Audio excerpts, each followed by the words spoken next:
खालसा वाहिगुरू जी की फतेह। ਸਾਰਿਆਂ ਨੂੰ ਅੱਜ ਦੀ ਇਸ ਗੁਰਮਤਿ ਕਲਾਸ ਵਿੱਚ ਸਿੱਖ ਮਿਸ਼ਨ ਕਾਲਜ ਵੱਲੋਂ ਜੋ ਲਗਾਈ ਜਾਂਦੀ ਹੈ, ਜੀ ਆਇਆਂ ਆਖਦੇ ਹਾਂ। ਜਿਸ ਤਰ੍ਹਾਂ ਆਪ ਜੀ ਨੂੰ ਪਤਾ ਹੀ ਹੈ ਕਿ ਸ਼ਨੀਚਰਵਾਰ ਤੇ ਐਤਵਾਰ 2 ਦਿਨ ਸਿੱਖ ਮਿਸ਼ਨ ਕਾਲਜ ਦੇ ਚੇਅਰਮੈਨ ਪ੍ਰਿੰਸੀਪਲ ਹਰਭਜਨ ਸਿੰਘ ਜੀ ਗੁਰਬਾਣੀ ਵਿਆਕਰਨ ਦੇ ਸਰਲ ਨੇਮ ਸਾਨੂੰ ਦੱਸਦੇ ਹਨ। ਪਿਛਲੇ 5 ਲੈਕਚਰ ਅਸੀਂ ਉਹਨਾਂ ਪਾਸੋਂ ਸਰਵਨ ਕਰ ਚੁੱਕੇ ਹਾਂ। ਅੱਜ 6ਵਾਂ ਲੈਕਚਰ ਉਹਨਾਂ ਦਾ ਇੱਥੇ ਸ਼ੁਰੂ ਹੋਏਗਾ, ਜਿੱਥੇ ਅਸੀਂ ਪਿੱਛੇ ਔਂਕੜ ਨਾਉਨ ਇਹ ਚੀਜ਼ਾਂ ਸਾਰੀਆਂ ਸਿੱਖ ਲਈਆਂ ਹਨ ਜਾਂ ਸਿੱਖਣ ਦੀ ਕੋਸ਼ਿਸ਼ ਕਰ ਰਹੇ ਹਾਂ। ਉੱਥੇ ਅੱਜ ਅੱਗੇ ਸਿਹਾਰੀ ਤੋਂ ਸ਼ਾਇਦ ਮੇਰਾ ਖਿਆਲ ਹੈ ਸ਼ੁਰੂ ਹੋਣਾ। ਪਿਛਲੇ ਹਫ਼ਤੇ ਅਸੀਂ ਉੱਥੇ ਤੱਕ ਛੱਡਿਆ ਸੀ ਤੇ ਅੱਜ ਉੱਥੋਂ ਇਹ ਜਿਹੜੀ ਅਗਲੀ ਕਲਾਸ ਜਿਹੜੀ ਇਹ ਸ਼ੁਰੂ ਹੋਏਗੀ। ਤਾਂ ਮੈਂ ਬਹੁਤਾ ਸਮਾਂ ਆਪ ਜੀ ਦਾ ਨਾਂ ਲਵਾਂ। ਪ੍ਰਿੰਸੀਪਲ ਸਾਹਿਬ ਜੀ ਨੂੰ, ਚੇਅਰਮੈਨ ਸਾਹਿਬ ਜੀ ਨੂੰ ਜੀ ਆਇਆਂ। ਆਸ ਕਰਦੇ ਹਾਂ ਕਿ ਆਸ ਉਹਨਾਂ ਤੋਂ ਲਾਭ ਉਠਾਵਾਂਗੇ। ਇਹ ਵਿਆਕਰਨ ਦੇ ਨਿਯਮ ਸਿੱਖਣੇ ਬਹੁਤ ਹੀ ਅਤਿਅੰਤ ਜ਼ਰੂਰੀ ਹਨ। ਜਦ ਤੱਕ ਸਾਨੂੰ ਇਹਨਾਂ ਨਿਯਮਾਂ ਦਾ ਪਤਾ ਨਹੀਂ ਲੱਗਦਾ, ਅਸੀਂ ਅਰਥਾਂ ਦੇ ਅਨਰਥ ਵੀ ਕਈ ਵਾਰੀ ਕਰ ਜਾਂਦੇ ਹਾਂ। ਵਿਸਰਾਮ ਜਿੱਥੇ ਥੋੜਾ ਜਿਹਾ ਇੱਧਰ ਉੱਧਰ ਲਾਈਏ ਤੇ ਸਾਰਾ ਕੁਛ ਹੀ ਉਹਦੇ ਅਰਥਾਂ ਦਾ ਬਦਲ ਜਾਂਦਾ ਹੈ। ਗੁਰਬਾਣੀ ਅਰਥਾਂ ਨੂੰ ਸਮਝਣ ਲਈ ਅਰਥ ਸਮਝ ਕੇ ਹੀ ਸਾਨੂੰ ਗੁਰਬਾਣੀ ਜੀਵਨ ਜਾਚ ਦੀ ਸਮਝ ਆਏਗੀ। ਜਿਹੜੀ ਸੇਧ ਗੁਰਬਾਣੀ ਨੇ ਦਿੱਤੀ ਹੈ ਉਹ ਕੇਵਲ ਅਰਥਾਂ ਤੋਂ ਸਮਝ ਤੋਂ ਬਿਨਾਂ ਨਹੀਂ ਆ ਸਕਦੀ। ਪੜ੍ਹਦੇ ਜ਼ਰੂਰ ਆ, ਪੜ੍ਹਨੀ ਜ਼ਰੂਰੀ ਹੈ। ਪੜ੍ਹ ਕੇ ਹੀ ਅਸੀਂ ਅਰਥ ਸਮਝ ਸਕਦੇ ਹਾਂ। ਪਰ ਕੋਸ਼ਿਸ਼ ਇਹ ਹੋਣੀ ਚਾਹੀਦੀ ਹੈ ਕਿ ਪੜ੍ਹਨ ਤੋਂ ਬਾਅਦ ਅਰਥ ਵਿਚਾਰ ਸਾਡੇ ਜਿਹੜੇ ਹਨ ਉਹ ਸਮਝ ਆ ਜਾਏ। ਤਾਂ ਮੈਂ ਬੇਨਤੀ ਕਰਦਾ ਹਾਂ ਚੇਅਰਮੈਨ ਸਾਹਿਬ ਜੀ ਨੂੰ ਕਿ ਅੱਜ ਦੀ ਕਲਾਸ ਆਰੰਭ ਕਰਨ ਜੀ। ਵਾਹਿਗੁਰੂ ਜੀ ਕਾ ਖਾਲਸਾ, ਵਾਹਿਗੁਰੂ ਜੀ ਕੀ ਫਤਿਹ। ਵਾਹਿਗੁਰੂ ਜੀ ਕਾ ਖਾਲਸਾ, ਵਾਹਿਗੁਰੂ ਜੀ ਕੀ ਫਤਿਹ। ਇੱਕ ਓੰਕਾਰ ਸਤਿਨਾਮ ਕਰਤਾ ਪੁਰਖ ਨਿਰਭਉ ਨਿਰਵੈਰ ਅਕਾਲ ਮੂਰਤ ਅਜੂਨੀ ਸੈਭੰ ਗੁਰ ਪ੍ਰਸਾਦ। ਗੁਰਬਾਣੀ ਵਿਆਕਰਨ ਦੇ ਸਰਲ ਨੇਮ ਦੇ ਸੰਬੰਧੀ ਜੋ ਅੱਜ ਦਾ ਸ਼ਨੀਚਰਵਾਰ ਦੀ ਕਲਾਸ ਹੈ, ਉਸ ਵਿੱਚ ਆਪਾਂ ਸਾਰੇ ਰਲ ਕੇ ਸਿਹਾਰੀ ਦੇ ਬਾਰੇ ਜਾਣਨ ਦਾ ਯਤਨ ਕਰਾਂਗੇ ਕਿ ਗੁਰਬਾਣੀ ਵਿੱਚ ਸਿਹਾਰੀ ਸੰਬੰਧੀ ਕੀ ਨਿਯਮ ਹਨ ਤੇ ਸਿਹਾਰੀ ਗੁਰਬਾਣੀ ਵਿੱਚ ਕਿੱਥੇ ਕਿੱਥੇ ਵਰਤੀ ਗਈ ਆ। ਸੋ ਪਹਿਲਾ ਨਿਯਮ 27 ਨੰਬਰ ਪੇਜ ਦੇ ਉੱਤੇ, 27 ਪੇਜ ਦੇ ਉੱਤੇ 1 ਨੰਬਰ ਨਿਯਮ ਆਪਾਂ ਪੜ੍ਹ ਰਹੇ ਹਾਂ। ਸਿਹਾਰੀ ਦੀ ਬਹੁਤ ਵਰਤੋਂ ਸੰਬੰਧਕੀ ਪਦਾਂ ਪ੍ਰੈਪੋਜੀਸ਼ਨਸ ਦੇ ਅੰਤਲੇ ਅੱਖਰਾਂ ਨਾਲ ਕੀਤੀ ਗਈ ਆ। ਸੰਬੰਧਕ ਦੇ ਬਾਰੇ ਆਪਾਂ ਪਹਿਲੇ ਪੜ੍ਹ ਚੁੱਕੇ ਹਾਂ ਕਿ ਕਿੰਨੇ ਤਰ੍ਹਾਂ ਦੇ ਸੰਬੰਧਕ ਦੇ ਨਾਲ ਕੀ ਕੁਝ ਹੁੰਦਾ ਹੈ। ਉਹਨਾਂ ਸੰਬੰਧਕਾਂ ਦੇ ਵਿੱਚ ਜਿਹੜਾ ਅੰਤਲਾ ਅੱਖਰ ਹੈ ਉਸ ਦੇ ਨਾਲ ਸਿਹਾਰੀ ਦੀ ਵਰਤੋਂ ਕੀਤੀ ਗਈ ਹੈ। ਜਿਵੇਂ ਕਿ ਵਿੱਚ ਚੱਚੇ ਨੂੰ ਸਿਹਾਰੀ ਦੇ ਨਾਲ ਆਇਆ ਹੈ, ਉੱਪਰ ਰਾਰੇ ਨੂੰ ਸਿਹਾਰੀ ਦੇ ਨਾਲ ਆਇਆ ਹੈ। ਇਸੇ ਤਰ੍ਹਾਂ ਨਾਲ, ਅੰਤਰ, ਬਾਹਰ, ਸੰਗ, ਵੱਲ, ਮੈਂ, ਪਾਸ, ਪਾਰ, ਨਿਕਟ, ਬਰਾਬਰ, ਹੇਠ, ਅੰਦਰ, ਸਾਥ, ਨਜ਼ੀਕ, ਤੁਲ, ਸਿਰ, ਭੀਤਰ, ਬੀਚ, ਮੰਝਾਰ, ਮਾਹੇ, ਅੰਤ, ਵੱਲ ਆਦਿ। ਇਹ ਸਾਰੇ ਸੰਬੰਧਕ ਜਿਹੜੇ ਮੈਂ ਪੜ੍ਹੇ ਹਨ, ਇੱਥੇ ਲਿਖੇ ਹਨ, ਇਹ ਸਾਰਿਆਂ ਦਾ ਅਖੀਰਲਾ ਅੱਖਰ ਸਿਹਾਰੀ ਦੇ ਨਾਲ ਹੈ। ਸੋ ਪਹਿਲਾ ਇਹ ਨਿਯਮ ਆਪਾਂ ਪੜ੍ਹ ਰਹੇ ਹਾਂ ਕਿ ਸੰਬੰਧਕੀ ਪਦਾਂ ਦਾ ਅਖੀਰਲਾ ਅੱਖਰ ਜਿਹੜਾ ਹੈ ਉਹ ਬਹੁਤ ਵਾਰੀ ਸਿਹਾਰੀ ਦੇ ਨਾਲ ਆਉਂਦਾ ਹੈ। ਹੁਣ ਆਪਾਂ ਇਸ ਦੀਆਂ ਗੁਰਬਾਣੀ ਦੇ ਵਿੱਚੋਂ ਉਦਾਹਰਨਾਂ ਪੜ੍ਹਾਂਗੇ। ਪਹਿਲਾਂ ਵਿੱਚ ਸ਼ਬਦ ਜਿਹੜਾ ਸੰਬੰਧਕ ਹੈ ਚੱਚੇ ਨੂੰ ਸਿਹਾਰੀ ਦੇ ਨਾਲ, ਇਸ ਦੀ ਉਦਾਹਰਨ ਲੈ ਰਹੇ ਹਾਂ। ਪੈ ਵਿੱਚ ਸੂਰਜ, ਪੈ ਵਿੱਚ ਚੰਦ। ਇੱਥੇ ਵਿੱਚ ਸ਼ਬਦ ਚੱਚੇ ਨੂੰ ਸਿਹਾਰੀ ਦੇ ਨਾਲ ਆਇਆ ਹੈ। ਪਹਿਲੇ ਵੀ ਸੂਰਜ ਤੋਂ ਪਹਿਲੇ ਤੇ ਚੰਦ ਤੋਂ ਪਹਿਲੇ ਵੀ ਇਹ ਚੱਚੇ ਨੂੰ ਸਿਹਾਰੀ ਦੇ ਨਾਲ ਆਇਆ ਹੈ। ਸੋ ਇਸ ਦੇ ਜਿਹੜੇ ਅਰਥ ਹਨ ਕਿ ਅਕਾਲ ਪੁਰਖ ਵਾਹਿਗੁਰੂ ਦੇ ਹੁਕਮ ਵਿੱਚ ਹੀ ਸੂਰਜ ਹੈ ਤੇ ਅਕਾਲ ਪੁਰਖ ਵਾਹਿਗੁਰੂ ਦੇ ਹੁਕਮ ਵਿੱਚ ਹੀ ਚੰਦਰਮਾ ਹੈ। ਦੂਜੀ ਉਦਾਹਰਨ ਅੰਦਰ ਸੰਬੰਧਕ ਦੀ ਲੈ ਰਹੇ ਹਾਂ। ਅੰਦਰ ਰਾਰੇ ਨੂੰ ਸਿਆਰੀ ਦੇ ਨਾਲ ਹੈ। ਹੁਕਮ ਹੈ ਅੰਦਰ ਸਭ ਕੋ, ਬਾਹਰ ਹੁਕਮ ਨਾ ਕੋਏ। ਇੱਥੇ ਅੰਦਰ ਸ਼ਬਦ ਸਿਆਰੀ ਦੇ ਨਾਲ ਆਇਆ ਹੈ। ਇਸੇ ਤਰ੍ਹਾਂ ਬਾਹਰ ਸ਼ਬਦ ਸਿਆਰੀ ਦੇ ਨਾਲ ਆਇਆ ਹੈ। ਅਰਥ ਹਨ ਹਰੇਕ ਜੀਵ ਰੱਬ ਦੇ ਹੁਕਮ ਵਿੱਚ ਹੈ। ਕੋਈ ਜੀਵ ਹੁਕਮ ਤੋਂ ਬਾਹਰ ਨਹੀਂ ਹੋ ਸਕਦਾ। ਭਾਵ ਅਕਾਲ ਪੁਰਖ ਵਾਹਿਗੁਰੂ ਦੇ ਹੁਕਮ ਤੋਂ ਆਕੀ ਨਹੀਂ ਹੋ ਸਕਦਾ। ਹੁਣ ਤੀਜੇ ਉਦਾਹਰਣ ਆਪਾਂ ਲੈ ਰਹੇ ਹਾਂ ਸੰਗ ਦੇ। ਸੰਗ ਜਿਸ ਦਾ ਅਰਥ ਹੈ ਨਾਲ, ਗੱਗੇ ਨੂੰ ਸਿਆਰੀ ਦੇ ਨਾਲ ਹੈ। ਭਰੀਐ ਮਤ ਪਾਪਾਂ ਕੈ ਸੰਗ।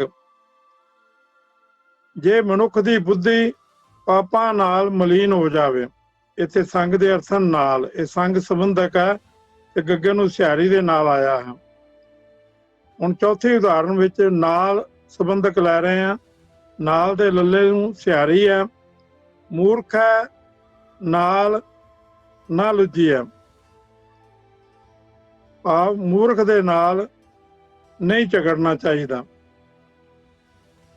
ਇੱਥੇ ਵੀ ਨਾਲ ਸ਼ਬਦ ਜਿਹੜਾ ਹੈ ਉਹ ਸਿਆਰੀ ਦੇ ਨਾਲ ਆਇਆ ਹੈ। ਇਸ ਤਰ੍ਹਾਂ ਜਿਹੜੇ ਉੱਪਰ ਲਿਸਟ ਦਿੱਤੀ ਗਈ ਹੈ ਸੰਬੰਧਕਾਂ ਦੀ, ਉਹਨਾਂ ਸੰਬੰਧੀ ਵੀ ਗੁਰਬਾਣੀ ਦੇ ਵਿੱਚੋਂ ਤੁਕਾਂ ਆਪਾਂ ਨੈਟ ਦੇ ਉੱਤੇ ਖੋਜ ਕਰਕੇ ਲੱਭ ਸਕਦੇ ਹਾਂ, ਵੇਖ ਸਕਦੇ ਹਾਂ।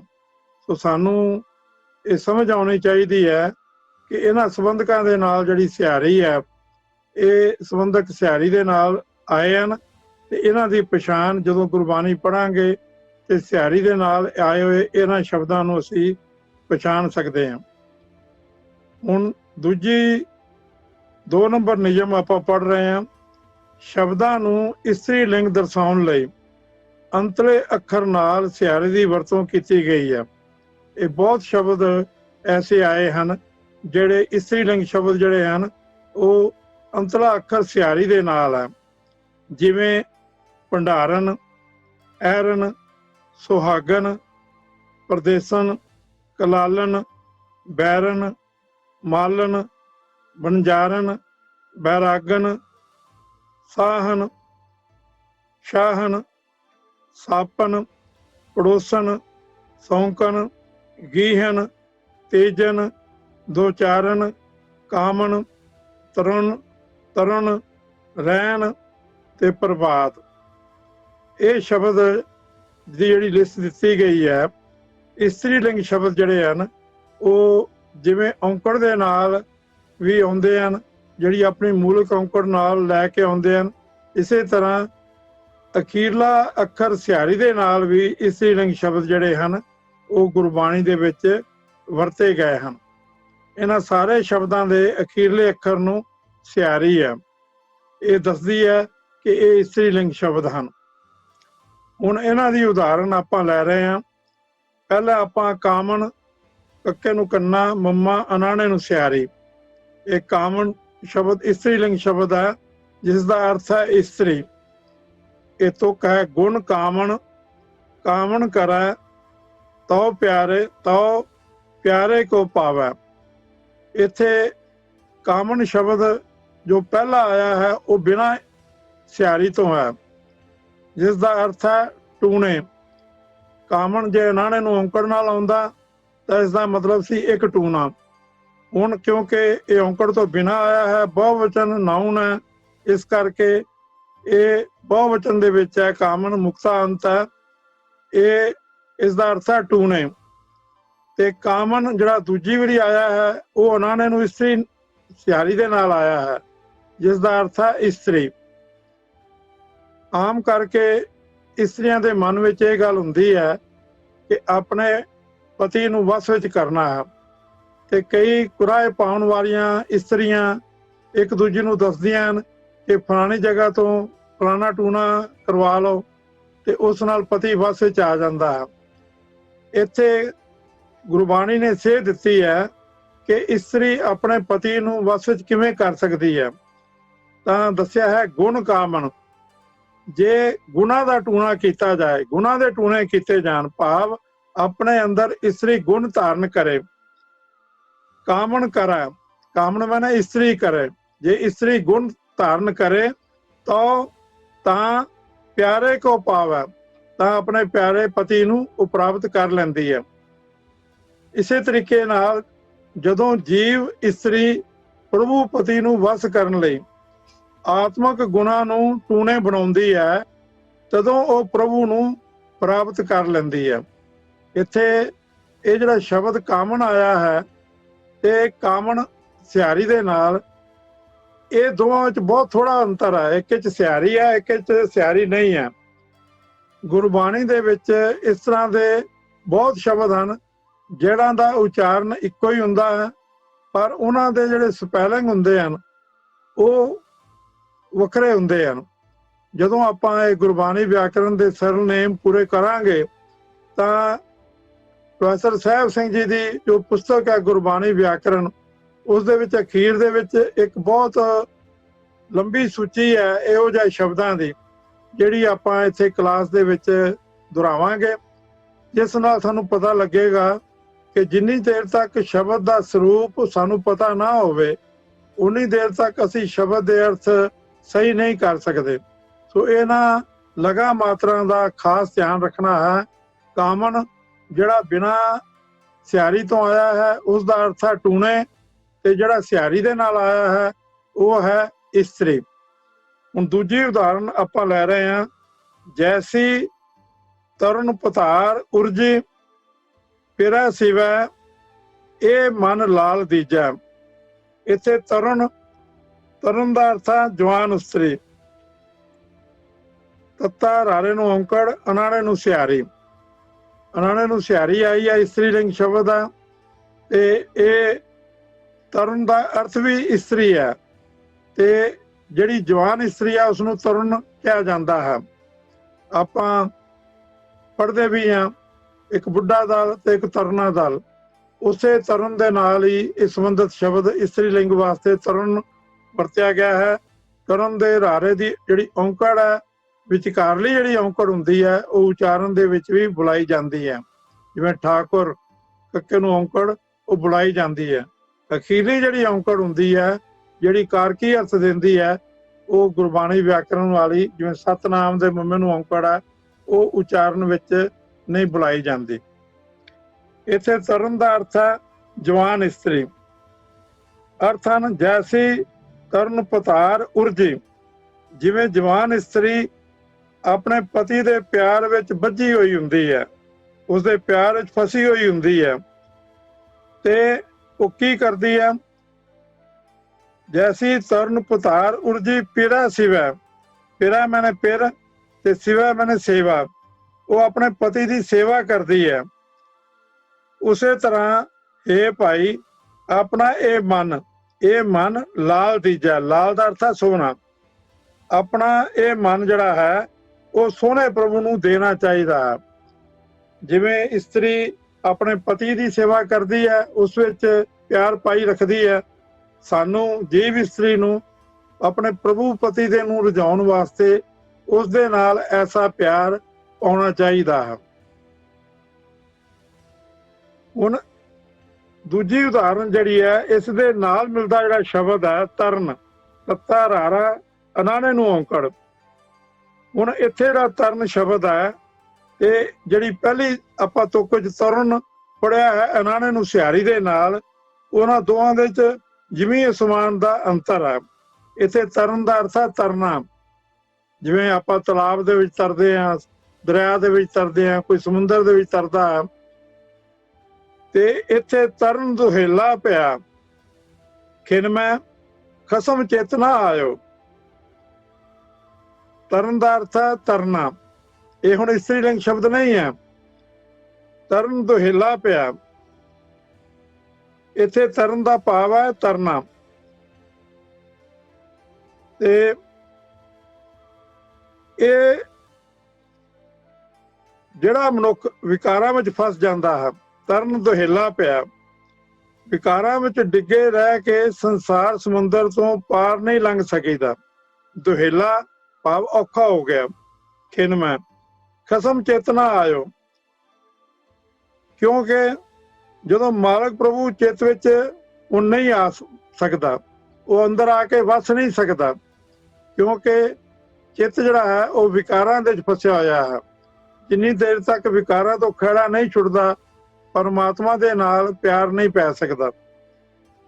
ਹੁਣ ਇੱਕ ਤੀਜਾ ਸ਼ਬਦ ਹੈ ਤਰੁਣ। ਜਿਵੇਂ ਪਹਿਲੇ ਆਇਆ ਸੀ ਤੱਤਾ, ਰਾਰੇ ਨੂੰ ਔਂਕੜ, ਅਨਾਣੇ ਨੂੰ ਸਿਆਰੀ, ਜਿਸ ਦਾ ਅਰਥ ਸੀ ਜਵਾਨ ਇਸਤਰੀ। ਇੱਥੇ ਤਰੁਣ ਅਨਾਣੇ ਨੂੰ ਸਿਆਰੀ ਤੋਂ ਬਿਨਾਂ ਹੈ।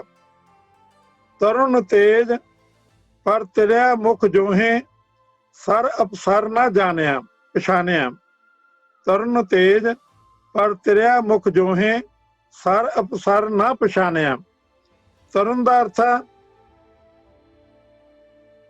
ਜਵਾਨੀ, ਤੇਜ ਦਾ ਅਰਥ ਹੈ ਜੋਸ਼।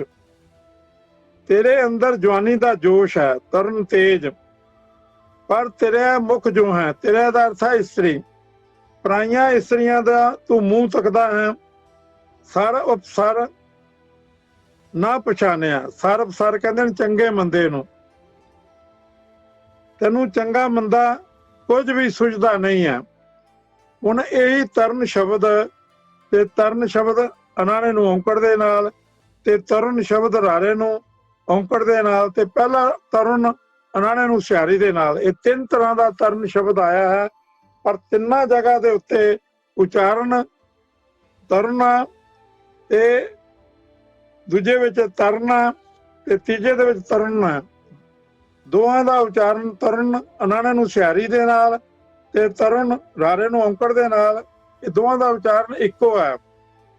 ਪਰ ਤਰਨ ਤੱਤਾ ਰਾਰਾ ਅਨਾਣੇ ਨੂੰ ਔਂਕੜ, ਇਸ ਦਾ ਉਚਾਰਨ ਤਰਨ ਹੈ, ਜਿਸ ਦਾ ਭਾਵ ਹੈ ਤਰਨਾ।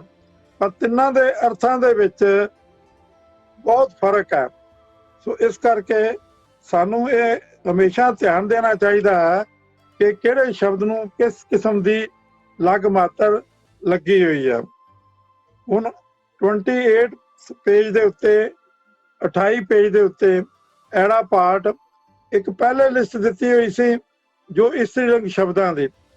ਉਸ ਤੋਂ ਬਿਨਾਂ ਕੁਝ ਹੋਰ ਸ਼ਬਦਾਂ ਦੀ ਲਿਸਟ ਵੀ ਇੱਥੇ ਦਿੱਤੀ ਜਾ ਰਹੀ ਹੈ ਜਿਹੜੇ ਸਿਆਰੀ ਅੰਤ ਹਨ ਤੇ ਇਸਤਰੀ ਲਿੰਗ ਉਹ ਸ਼ਬਦ ਹਨ। ਜਿਵੇਂ ਬੇਲ, ਵੇਲ, ਦਾਲ, ਪਾਲ, ਪੀਤ, ਕਰਤੂਤ, ਦਾਤ, ਤਪਤ, ਛੋਤ, ਮਸੀਤ, ਰੁੱਤ, ਹਟਤਾਰ, ਲਬਦ, ਨਦਰ, ਖਬਰ, ਡੋਰ, ਵਾਰ, ਵਾੜ, ਪਸਮੜ, ਜੁਗਤ, ਧੁਨ, ਭੂਮ, ਤਰਤ, ਪ੍ਰੀਤ, ਰੀਤ, ਦ੍ਰਿਸ਼ਟ, ਝੂਠ, ਰਿੱਧ, ਨਿੱਧ ਆਦਿ। ਇਹ ਸਾਰੇ ਸ਼ਬਦ ਵੀ ਜਿਹੜੇ ਹਨ ਇਹ ਇਸਤਰੀ ਲਿੰਗ ਸ਼ਬਦ ਹਨ।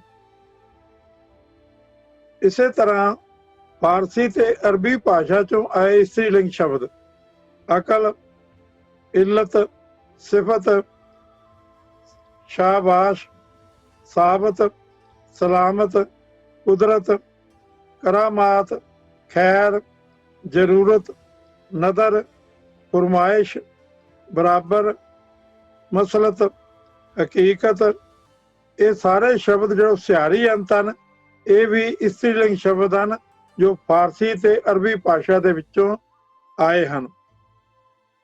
ਹੁਣ ਆਪਾਂ ਉਹਨਾਂ ਸ਼ਬਦਾਂ ਨੂੰ ਪੜਾਂਗੇ ਜੋ ਸੰਸਕ੍ਰਿਤ ਦੇ ਵਿੱਚੋਂ ਆਏ ਹਨ ਤੇ ਇਸਤਰੀ ਲਿੰਗ ਸ਼ਬਦ ਹਨ। ਜਿਵੇਂ ਕਿ ਉਸਤ, ਸੰਗਤ, ਸੁੱਚ, ਸਿੱਧ, ਸ੍ਰਿਸ਼ਟ, ਸ਼ਰਨ, ਕੀਟ, ਕੰਠ, ਕਿਰਤ, ਜਾਤ, ਜੁਗਤ, ਤ੍ਰਿਪਤ, ਦ੍ਰਿਸ਼ਟ, ਨਾਰ, ਵਿਭੂਤ, ਭੂਮ, ਮੂਰਤ, ਰੀਤ, ਰਿੱਧ, ਇਹ ਜਿੰਨੇ ਸ਼ਬਦ ਹਨ ਸੰਸਕ੍ਰਿਤ ਚੋਂ ਆਏ ਹੋਏ ਇਹ ਸਾਰੇ ਸਿਆਰੀ ਅੰਤ ਹਨ। ਅਖੀਰਲੇ ਅੱਖਰ ਨੂੰ ਸਿਆਰੀ ਲੱਗੀ ਹੋਈ ਹੈ। ਸੋ ਇਹ ਵੱਖ-ਵੱਖ ਭਾਸ਼ਾ ਦੇ ਵਿੱਚੋਂ ਆਏ ਹੋਏ ਸ਼ਬਦ ਜਿਹੜੇ ਹਨ ਉਹਨਾਂ ਦੀ ਇਹ ਲਿਸਟ ਦਿੱਤੀ ਹੈ। ਹੋਰ ਵੀ ਸ਼ਬਦ ਜਿਹੜੇ ਹਨ ਗੁਰੂ ਗ੍ਰੰਥ ਸਾਹਿਬ ਦੇ ਵਿੱਚ ਇਸ ਤਰੀਕੇ ਦੇ ਨਾਲ ਸਿਆਰੀ ਅੰਤ ਵਾਲੇ ਇਸਤਰੀ ਲਿੰਗ ਸ਼ਬਦ ਸਾਨੂੰ ਵੇਖਣ ਨੂੰ ਮਿਲਣਗੇ। 3 ਨੰਬਰ ਨਿਯਮ ਆਪਾਂ ਹੁਣ ਪੜ੍ਹ ਰਹੇ ਹਾਂ। ਕਈ ਵੇਰ ਜਦ ਵਿਸ਼ੇਸ਼ਣੀ ਪਦ ਇਸਤਰੀ ਲਿੰਗ ਵਾਲੇ ਨਾਮ ਕਰਕੇ ਵਰਤੇ ਜਾਂਦੇ ਹਨ, ਜਿਹੜੇ ਵਿਸ਼ੇਸ਼ਣ ਹਨ ਉਹ ਇਸਤਰੀ ਲਿੰਗ ਨਾਮ ਕਰਕੇ ਵਰਤੇ ਜਾਂਦੇ ਹਨ, ਤਾਂ ਵੀ ਅੰਤ ਵਿੱਚ ਸਿਆਰੀ ਆਉਂਦੀ ਹੈ। ਜਿਵੇਂ ਕਿ ਸੁਣ ਅੰਦਲੀ ਲੋਈ ਬੇਪੀਰ। ਹੁਣ ਬੇਪੀਰ ਸ਼ਬਦ ਰਾਰੇ ਨੂੰ ਸਿਆਰੀ ਦੇ ਨਾਲ ਹੈ। ਇਹ ਇਸਤਰੀ ਲਿੰਗ ਨਾਮ ਕਰਕੇ ਵਰਤਿਆ ਗਿਆ ਹੈ। ਉਹਦਾ ਵਿਸ਼ੇਸ਼ਣ ਵੀ ਹੈ। ਬੇਪੀਰ ਜਿਸ ਦਾ ਕੋਈ ਪੀਰ ਨਹੀਂ ਹੈ, ਭਾਵ ਜਿਸ ਦਾ ਕੋਈ ਗੁਰੂ ਨਹੀਂ ਹੈ, ਜਿਹਨੂੰ ਆਪਾਂ ਨਿਗੁਰੀ ਕਹਿ ਸਕਦੇ ਹਾਂ। ਇਹ ਕਬੀਰ ਸਾਹਿਬ ਨੇ ਆਪਣੀ ਇਸਤਰੀ ਨੂੰ ਮੁਖਾਤਬ ਹੋ ਕੇ ਇਹ ਸ਼ਬਦ ਵਰਤੇ ਹਨ। ਸੁਣ ਵੀ ਤੂੰ ਸੁਣ, ਇਹ ਅੰਨੀ ਨਿਗੁਰੀ ਲੋਈ ਤੂੰ ਸੁਣ। ਇਹ ਸ਼ਬਦ ਜਿਸ ਦੇ ਵਿੱਚ ਬਹੁਤ ਸਾਰੇ ਸਤਸੰਗੀ ਕਬੀਰ ਸਾਹਿਬ ਦੇ ਘਰ ਆਉਂਦੇ ਰਹਿੰਦੇ ਹਨ। ਕਬੀਰ ਸਾਹਿਬ ਉਹਨਾਂ ਦੀ ਸੇਵਾ ਵਿੱਚ ਲੱਗੇ ਰਹਿੰਦੇ ਹਨ।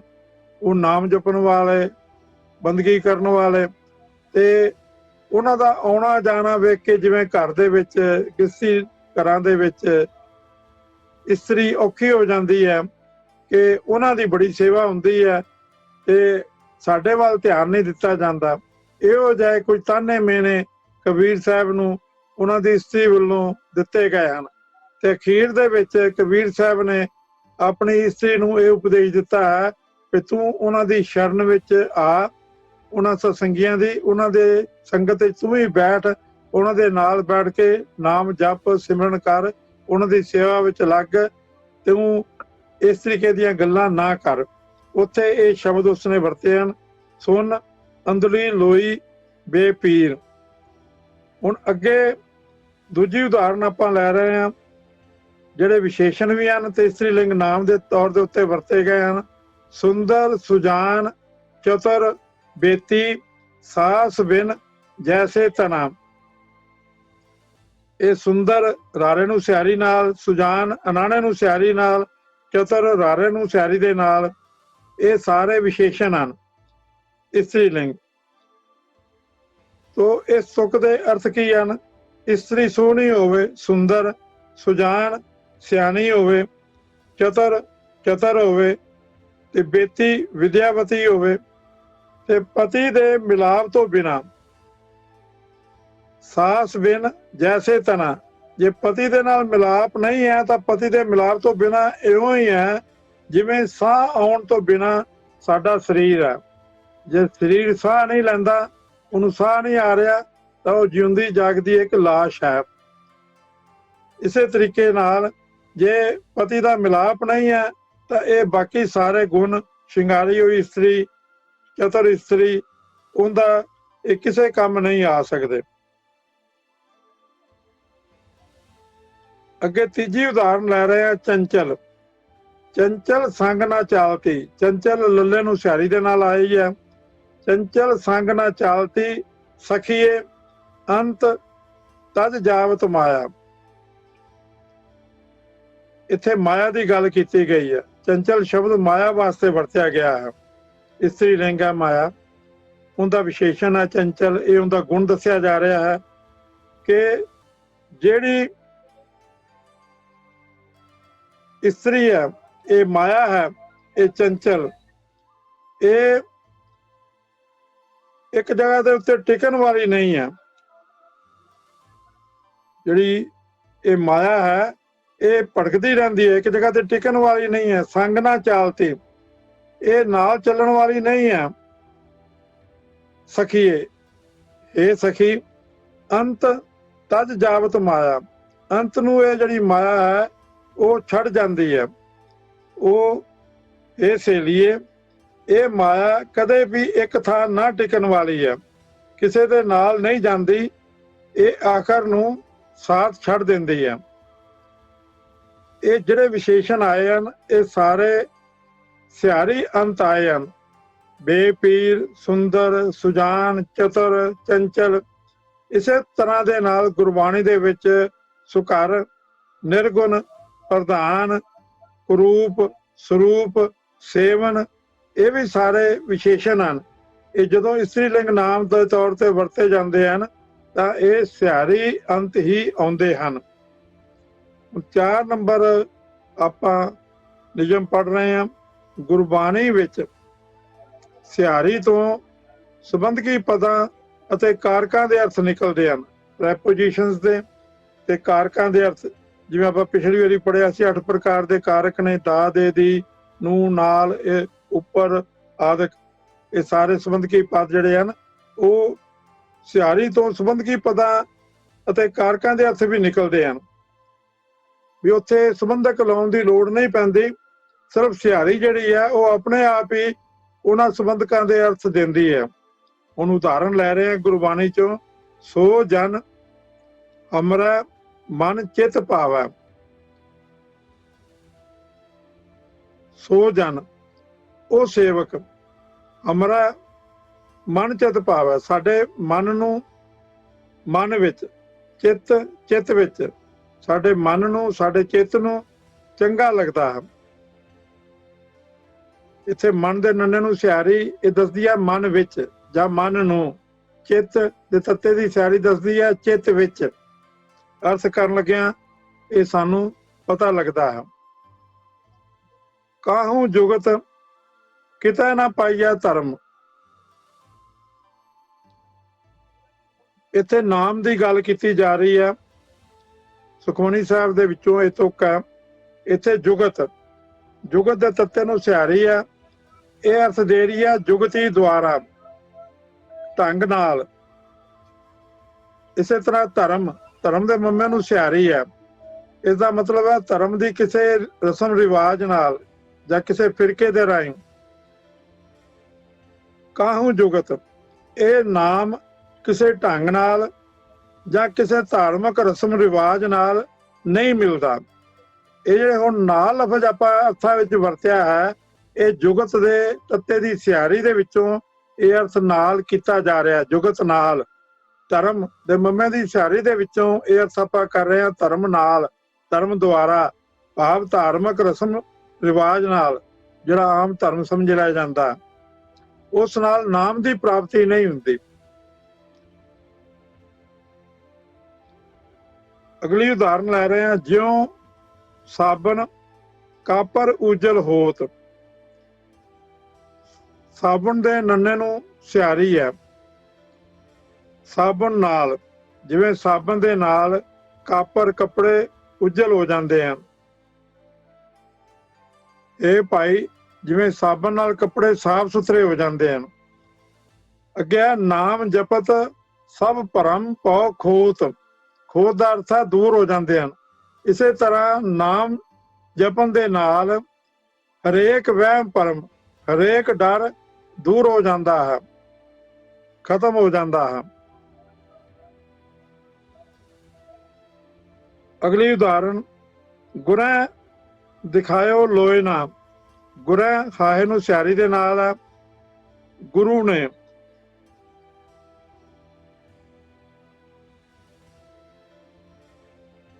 ਕੀ ਦਿਖਾਇਆ? ਦਿਖਾਇਓ ਲੋਏ ਨਾ, ਉਹਨੇ ਸਾਨੂੰ ਅੱਖਾਂ ਦਿਖਾ ਦਿੱਤੀਆਂ। ਕੀ ਅੱਖਾਂ ਨਾਲ ਕੀ ਦਿਖਾ ਦਿੱਤਾ? ਉਸ ਅਕਾਲ ਪੁਰਖ ਵਾਹਿਗੁਰੂ ਦਾ ਦਿਖਾਇਓ, ਦਿਖਾਇਓ ਮਾਨੇ ਦਰਸ਼ਨ ਕਰਵਾ ਦਿੱਤਾ। ਇਹ ਮੋਹਨ ਪ੍ਰਭੂ, ਗੁਰੂ ਨੇ ਮੈਨੂੰ ਇਹਨਾਂ ਅੱਖਾਂ ਨਾਲ ਤੇਰਾ ਦਰਸ਼ਨ ਕਰਾ ਦਿੱਤਾ। ਗੁਰਾ, ਗੁਰਾ ਦਿਖਾਇਓ ਲੋਏ ਨਾ। ਹੁਣ ਇਸ ਲੋਕ ਵਿੱਚ ਤੇ ਪਰਲੋਕ ਵਿੱਚ, ਹਰੇਕ ਸਰੀਰ ਵਿੱਚ, ਹਰੇਕ ਹਿਰਦੇ ਵਿੱਚ ਮੈਨੂੰ ਤੂੰ ਹੀ ਦਿਸ ਰਿਹਾ ਹੈ। ਇਹ ਹਨ ਅਕਾਲ ਪੁਰਖ ਵਾਹਿਗੁਰੂ ਦੇ ਦਰਸ਼ਨ, ਕਿ ਸਾਨੂੰ ਉਸ ਦੀ ਪੈਦਾ ਕੀਤੀ ਹੋਈ ਖਲਕਤ ਦੇ ਵਿੱਚੋਂ, ਜਰੇ ਜਰੇ ਦੇ ਵਿੱਚੋਂ ਉਸ ਅਕਾਲ ਪੁਰਖ ਵਾਹਿਗੁਰੂ ਦੀ ਜੋਤ ਦਾ ਅਹਿਸਾਸ ਹੋਵੇ, ਕਿ ਸਭ ਦੇ ਅੰਦਰ ਸਭ ਮੈਂ ਜੋਤ, ਜੋਤ ਐਸ ਹੋਏ, ਤਿਸ ਦਾ ਚਾਨਣ ਸਭ ਮੈਂ ਚਾਨਣ ਹੋਏ। ਇਹ ਅਕਾਲ ਪੁਰਖ ਵਾਹਿਗੁਰੂ ਦੇ ਦਰਸ਼ਨਾਂ ਦੀ ਇੱਥੇ ਗੱਲ ਕੀਤੀ ਗਈ ਹੈ। ਗੁਰੈ ਦਿਖਾਇਓ ਲੋਏ ਨਾ। ਅਗਲੀ ਉਦਾਹਰਨ ਲੈ ਰਹੇ ਹਾਂ, ਪਿਰਾਂ ਬਿਹੂਣ ਕਤੈ ਸੁਖ ਪਾਏ। ਪਿਰਾਂ ਦਾ ਅਰਥ ਹੈ ਪਿਰ ਤੋਂ, ਪਿਰ ਤੋਂ, ਖਸਮ ਤੋਂ ਵਿਛੜ ਕੇ ਜੀਵ ਇਸਤਰੀ ਕਿੱਥੇ ਕੋਈ ਸੁੱਖ ਪਾ ਸਕਦੀ ਹੈ। ਜੇ ਉਸਦਾ ਪਤੀ ਨਾਲ ਹੀ ਮਿਲਾਪ ਨਹੀਂ ਹੈ, ਉਸ ਤੋਂ ਵਿਛੜੀ ਹੋਈ ਹੈ, ਤਾਂ ਉਸਨੂੰ ਪਤੀ ਵਾਲਾ ਸੁੱਖ ਜਿਹੜਾ ਹੈ ਉਹ ਮਿਲ ਨਹੀਂ ਸਕਦਾ। ਅਗਲੀ ਉਦਾਹਰਨ, ਦਰ ਸੱਚਾ ਸਦ ਸੋਭਾ ਪਾਏ। ਦਰ ਦੇ ਰਾਰੇ ਨੂੰ ਸਿਹਾਰੀ ਹੈ, ਉਸਦਾ ਅਰਥ ਹੈ ਦਰ ਉੱਤੇ। हे ਭਾਈ, ਗੁਰੂ ਦੇ ਦਰ ਤੇ ਰਹਿ ਕੇ ਮਨੁੱਖ ਪਰਮਾਤਮਾ ਦਾ ਨਾਮ ਲਾਭ ਖੱਟ ਲੈਂਦਾ ਹੈ। ਇਹ ਸ਼ੋਭਾ ਕਾਹਦੀ ਹੈ? ਉਹ ਹੈ ਨਾਮ ਖੱਟਣ ਦੀ ਸ਼ੋਭਾ, ਇਹ ਲਾਭ ਹੈ। ਅਗਲੀ ਉਦਾਹਰਨ, ਨੰਗਾ ਦੋਜਕ ਚਾਲਿਆ, ਦੋਜਕ ਦੇ ਕੱਕੇ ਨੂੰ ਸਿਆਰੀ ਆ, ਤਾਂ ਦਿਸੈ ਖਰਾ ਡਰਾਵਨਾ।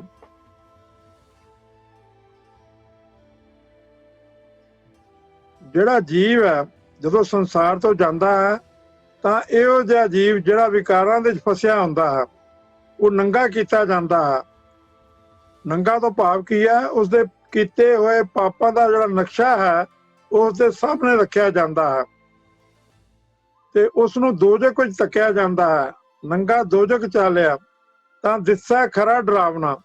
ਜਦੋਂ ਉਸਦੇ ਸਾਹਮਣੇ ਉਸਦੇ ਪਾਪਾਂ ਦਾ ਨਕਸ਼ਾ ਰੱਖਿਆ ਜਾਂਦਾ ਹੈ ਤਾਂ ਉਸ ਨੂੰ ਉਸ ਵੇਲੇ ਆਪਣਾ ਆਪ ਬੜਾ ਡਰਾਉਣਾ ਮਹਿਸੂਸ ਹੁੰਦਾ ਹੈ। ਜਦੋਂ ਉਹ ਨਕਸ਼ਾ ਵੇਖਦਾ ਹੈ ਕਿ ਮੈਂ ਇਹ ਕੁਝ ਕਰਦਾ ਰਿਹਾ ਹਾਂ ਤਾਂ ਉਹ ਆਪਣਾ ਰੂਪ ਤੱਕਦਾ ਹੈ ਤਾਂ ਉਸ ਨੂੰ ਬੜਾ ਡਰਾਉਣਾ ਨਜ਼ਰ ਆਉਂਦਾ ਹੈ। ਹੁਣ ਅਗਲੀ ਉਦਾਹਰਨ ਆਪਾਂ ਲੈ ਰਹੇ ਹਾਂ, ਜਿਉਂ ਦੂਧ ਜਲਾਂ ਸੰਜੋਗ। ਜਲਾਂ ਹਾਹੇ ਨੂੰ ਸਿਆਰੀ ਦੇ ਨਾਲ ਹੈ, ਜਲ ਦਾ, ਜਿਵੇਂ ਦੁੱਧ ਦਾ ਜਲ ਦੇ ਨਾਲ ਮਿਲਾਪ ਹੈ। ਦੁੱਧ ਦਾ ਪਾਣੀ ਨਾਲ ਮਿਲਾਪ ਹੋ ਜਾਂਦਾ। ਦੁੱਧ ਉਬਲਦਾ ਹੋਵੇ, ਮਾੜਾ ਜਿਹਾ ਪਾਣੀ ਦਾ ਤਰੋਕਾ ਦੇਣ ਦੀ ਦੇਰ ਹੈ, ਉਹ ਇੱਕਦਮ ਸ਼ਾਂਤ ਹੋ ਜਾਂਦਾ ਹੈ। ਦੁੱਧ ਤੇ ਪਾਣੀ ਦਾ ਆਪਸੀ ਮਿਲਾਪ ਹੋ ਜਾਂਦਾ ਹੈ। ਇਹ ਵੱਖ-ਵੱਖ ਉਦਾਹਰਨਾਂ ਇਸ ਸ਼ਬਦ ਦੇ ਵਿੱਚ ਦਿੱਤੀਆਂ ਹਨ ਗੁਰੂ ਪਾਤਸ਼ਾਹ ਜੀ ਨੇ। ਇਵੇਂ ਪਰਮਾਤਮਾ ਦੇ ਨਾਲ ਜਿਵੇਂ ਇਹਨਾਂ ਦੀ ਪ੍ਰੀਤੀ ਹੈ, ਇਵੇਂ ਪਰਮਾਤਮਾ ਦੇ ਨਾਲ ਸਾਡਾ ਪਿਆਰ ਹੋਣਾ ਚਾਹੀਦਾ ਹੈ। ਬਹੁਤ ਉਦਾਹਰਨਾਂ ਇਸ ਸ਼ਬਦ ਵਿੱਚ ਇਹ ਪਿਆਰ ਦੀਆਂ, ਮਿਲਾਪ ਦੀਆਂ ਗੁਰੂ ਪਾਤਸ਼ਾਹ ਨੇ ਦਿੱਤੀਆਂ, ਜਿਸ ਦੇ ਵਿੱਚੋਂ ਇਹ ਤੁਕ ਜਿਉਂ ਦੂਧ ਜਲਾਂ ਸੰਜੋਗ ਲਈ ਗਈ ਹੈ। ਹੁਣ 5 ਨੰਬਰ ਨਿਯਮ ਆਪਾਂ ਪੜ੍ਹ ਰਹੇ ਹਾਂ। ਸਿਆਰੀ ਪੂਰਬ ਪੂਰਨ ਕਾਰ ਦੰਤਕ ਕੰਜੰਕਟਿਵ ਪਾਰਟੀਸੀਪਲ ਦੇ ਧਾਤੂ ਸ਼ਬਦ ਦੇ ਅੰਤ ਵਿੱਚ ਵੀ ਆਇਆ ਕਰਦੀ ਹੈ। ਇਹਨੂੰ ਸੰਖੇਪ ਵਿੱਚ ਸਰਲ ਢੰਗ ਨਾਲ ਆਪਾਂ ਇੰਝ ਕਹਿ ਸਕਦੇ ਹਾਂ, ਜਿਸ ਸ਼ਬਦ ਦੇ ਅਰਥ ਹੋਣ ਅਮਕਾ ਕੰਮ ਕਰਕੇ ਉਸਦੇ ਅੰਤ ਵਿੱਚ ਸਿਆਰੀ ਆਉਂਦੀ ਹੈ ਵੀ ਆਹ ਕੰਮ ਕਰਨ ਕੇ ਆਹ ਫਲ ਮਿਲਦਾ ਹੈ, ਇਹ ਕੰਮ ਕਰਕੇ ਇਹ ਕੁਝ ਹੁੰਦਾ ਹੈ, ਤਾਂ ਉਸਦੇ ਅੰਤ ਵਿੱਚ ਵੀ ਸਿਆਰੀ ਆਉਂਦੀ ਹੈ। ਉਸ ਨੂੰ ਪੂਰਵ ਪੂਰਨ ਕਾਰਦੰਤਕ ਇਹ ਧਾਤੂ ਇਹ ਕਹਿੰਦੇ ਹਨ। ਹੁਣ ਜਿਵੇਂ ਉਦਾਹਰਨ ਹੈ, ਧਰ ਤਰਾਜੂ ਤੋਲੀਆ ਨਿਵੇਂ ਸਗੌਰਾ ਹੋਏ। ਧਰ ਦਾ ਅਰਥ ਹੈ ਧਰ ਕੇ। ਜਦੋਂ ਆਪਾਂ ਇਹ ਕੰਮ ਕੀਤਾ, ਧਰ ਤਰਾਜੂ ਤੋਲੀਆ, ਉਹਨੂੰ ਤੋਲਣ ਦਾ ਕੰਮ ਕੀਤਾ ਤਾਂ ਉਹਦਾ ਰਿਜ਼ਲਟ ਕੀ ਨਿਕਲਿਆ? ਨਿਵੇਂ ਸੋ ਗੌਰਾ ਹੋਏ। ਧਰ ਦਾ ਅਰਥ ਹੈ ਧਰ ਕੇ। ਜੇ ਤਕੜੀ ਉੱਤੇ ਧਰ ਕੇ ਤੋਲਿਆ ਜਾਵੇ, ਭਾਵ ਜੇ ਚੰਗੀ ਤਰ੍ਹਾਂ ਪਰਖ ਕੀਤੀ ਜਾਵੇ ਤਾਂ ਵੀ ਨੀਵਾਂ ਪਲੜਾ ਹੀ ਭਾਰੀ ਹੁੰਦਾ ਹੈ। ਭਾਵ ਕੀ ਹੈ? ਜੋ ਲਿਖਦਾ ਹੈ ਉਹੀ ਵੱਡਾ ਗਿਣਦਾ ਹੈ। ਜਿਹੜਾ ਅਹੰਕਾਰ ਵਿੱਚ ਰਹਿੰਦਾ ਹੈ ਉਹ ਵੱਡਾ ਨਹੀਂ ਗਿਣਿਆ ਜਾਂਦਾ। ਜਿਹੜਾ ਨਿਮਰਤਾ ਵਿੱਚ ਰਹਿੰਦਾ ਹੈ, ਜੋ ਲਿਖਦਾ ਹੈ, ਉਹੀ ਵੱਡਾ ਗਿਣਿਆ ਜਾਂਦਾ ਹੈ, ਸਮਝਿਆ ਜਾਂਦਾ ਹੈ। ਨਿਵੇਂ ਸੋ ਗੌਰਾ ਹੋਏ। ਗੌਰਾ ਦਾ ਮਤਲਬ ਹੈ ਭਾਰਾ। ਅੱਗੇ ਸੁਣ ਸੁਣ, ਸੁਣ ਸੁਣ ਕੇ, ਸੁਣ ਸੁਣ ਨਾਮ ਤੁਮਾਰਾ ਪ੍ਰੀਤਮ ਪ੍ਰਭ ਵੇਖਣ ਕਾ ਚਾਓ। ਸੁਣ ਸੁਣ ਕੇ, ਇਹ ਮੇਰੇ ਪਿਆਰੇ ਤੂੰ ਮੇਰਾ ਮਾਲਕ ਹੈ, ਆਪਣੇ ਨਿਸਚੀਜ ਸੇਵਕ ਉੱਤੇ ਮਿਹਰ ਕਰ ਕਿ ਤੇਰਾ ਨਾਮ ਸੁਣ ਸੁਣ ਕੇ ਮੇਰੇ ਅੰਦਰ ਤੇਰੇ ਦਰਸ਼ਨ ਦਾ ਚਾਅ ਬਣਿਆ ਰਹੇ। ਹੁਣ ਸੁਣ ਸੁਣ ਕੇ ਇਹ ਸੁਣਨ ਦਾ ਕੰਮ ਕੀਤਾ ਗਿਆ ਤੇ ਇਹਦਾ ਰਿਜ਼ਲਟ ਕੀ ਨਿਕਲਿਆ? ਪ੍ਰਭ ਵੇਖਣ ਕਾ ਚਾਓ। ਤੇ ਇਹ ਪ੍ਰਭੂ ਨੂੰ ਵੇਖਣ ਦਾ ਜਿਹੜਾ ਚਾਹ ਹੈ ਉਸ ਦੇ ਵਿੱਚੋਂ ਪੈਦਾ ਹੋਣ ਦੀ ਤਾਂਘ ਜਿਹੜੀ ਹੈ ਉਹ ਪੈਦਾ ਹੋਈ। ਅੱਗੇ ਡਰ ਡਰ। ਡਰ ਡਰ ਦਾ ਅਰਥ ਹੈ ਡਰ ਡਰ ਕੇ। ਡਰ ਡਰ ਪਚੇ ਮਨਮੁਖ ਵਿਚਾਰੇ। ਪਚੇ ਦਾ ਅਰਥ ਹੈ ਖੁਆਰ ਹੋਏ। ਡਰ ਡਰ, ਡਰ ਡਰ ਕੇ। ਹੇ ਭਾਈ, ਆਪਣੇ ਮਨ ਦੇ ਪਿੱਛੇ ਤੁਰਨ ਵਾਲੇ ਨਿਮਾਣੇ ਮੌਤ ਆਦਿਕ ਤੋਂ ਡਰ ਕੇ ਖੁਆਰ ਹੁੰਦੇ ਰਹਿੰਦੇ ਆ। ਅਗਲੀ ਉਦਾਹਰਨ ਲੈ ਰਹੇ ਹਾਂ, ਫਿਰ ਘਿਰ ਦਾ ਮਤਲਬ ਹੈ ਮੁੜ ਘਿੜ ਕੇ। ਜਿਵੇਂ ਕਹਿੰਦੇ ਮੁੜ ਘਿੜ ਕੇ, ਤੂੰ ਇੱਥੇ ਹੀ ਆਉਣਾ ਸੀ, ਫਿਰ ਘਿਰ ਕੇ, ਮੁੜ ਘਿੜ ਕੇ। ਫਿਰ ਘਿਰ ਆਪਣੇ ਗ੍ਰਹਿ ਮੈਂ ਆਇਆ, ਹੁਣ ਮੇਰਾ ਮਨ ਮੁੜ ਘਿੜ ਕੇ ਅੰਤਰਾਤਮੇ ਆ ਟਿਕਦਾ ਹੈ। ਭਾਵ ਪਹਿਲੇ ਬਾਹਰ ਵਿਕਾਰਾਂ ਦੇ ਵਿੱਚ ਫਸੇ ਹੋਏ ਸੀ, ਬਾਹਰ ਮੁਖੀ ਮਨ ਹੋਇਆ ਸੀ, ਹੁਣ ਮੁੜ ਘਿੜ ਕੇ ਮੇਰਾ ਮਨ ਜਿਹੜਾ ਹੈ ਉਹ ਅੰਤਰਾਤਮੇ ਆ ਟਿਕਦਾ ਹੈ। ਅੱਗੇ ਹੈ ਬੋਲ। ਇੱਥੇ ਬੋਲ ਦੇ ਲੱਲੇ ਨੂੰ ਸਿਹਾਰੀ ਨਹੀਂ ਪਈ ਹੋਈ, ਇਹ ਸਿਹਾਰੀ ਪਾ ਲੈਣੀ ਹੈ। ਬੋਲ ਲੱਲੇ ਨੂੰ ਸਿਹਾਰੀ ਹੈ, ਬੋਲ ਬੱਬੇ ਨੂੰ ਹੋੜਾ, ਲੱਲੇ ਨੂੰ ਸਿਹਾਰੀ। ਇਸਦਾ ਅਰਥ ਹੈ ਬੋਲ ਕੇ। ਕੂੜ ਬੋਲ ਕਰੇ ਆਹਾਰ। ਆਸਾ ਕੀ ਵਾਰ ਦੇ ਵਿੱਚੋਂ ਇਹ ਪੰਕਤੀ ਹੈ। ਕੂੜ ਦਾ ਅਰਥ ਹੈ ਝੂਠ।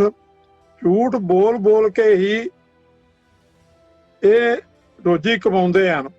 ਕਰੇ ਆਹਾਰ ਦਾ ਅਰਥ ਹੈ ਆਹਾਰ ਕਰਦੇ ਹਨ, ਖਾਣਾ ਖਾਂਦੇ ਹਨ, ਭਾਵ ਰੋਜੀ ਕਮਾਉਂਦੇ ਹਨ। ਅੱਗੇ 6 ਨੰਬਰ ਨਿਯਮ ਆਪਾਂ ਹੁਣ ਪੜ੍ਹ ਰਹੇ ਹਾਂ। ਕਿਰਿਆਵਾਚੀ ਸ਼ਬਦਾਂ ਨੂੰ ਲੱਗੀ ਸਿਹਾਰੀ ਹੁਕਮ, ਬੇਨਤੀ ਜਾਂ ਉਸਤਤ ਭਾਵ ਦੇ ਅਰਥਾਂ ਦੀ ਸੂਚਕ ਹੁੰਦੀ ਹੈ, ਜਿਹਨੂੰ ਆਪਾਂ ਇੰਪੈਰੇਟਿਵ ਮੂਡ ਕਹਿੰਦੇ ਆ। ਜਿਹੜਾ ਆਪਾਂ ਪਹਿਲਾਂ ਪੜ੍ਹਿਆ ਸੀ, ਔਂਕੜ ਦੇ ਨਾਲ ਵੀ ਕਿਰਿਆ ਜਿਹੜੀ ਹੈ ਇੰਪੈਰੇਟਿਵ ਮੂਡ ਦੇ ਵਿੱਚ ਆਉਂਦੀ ਹੈ।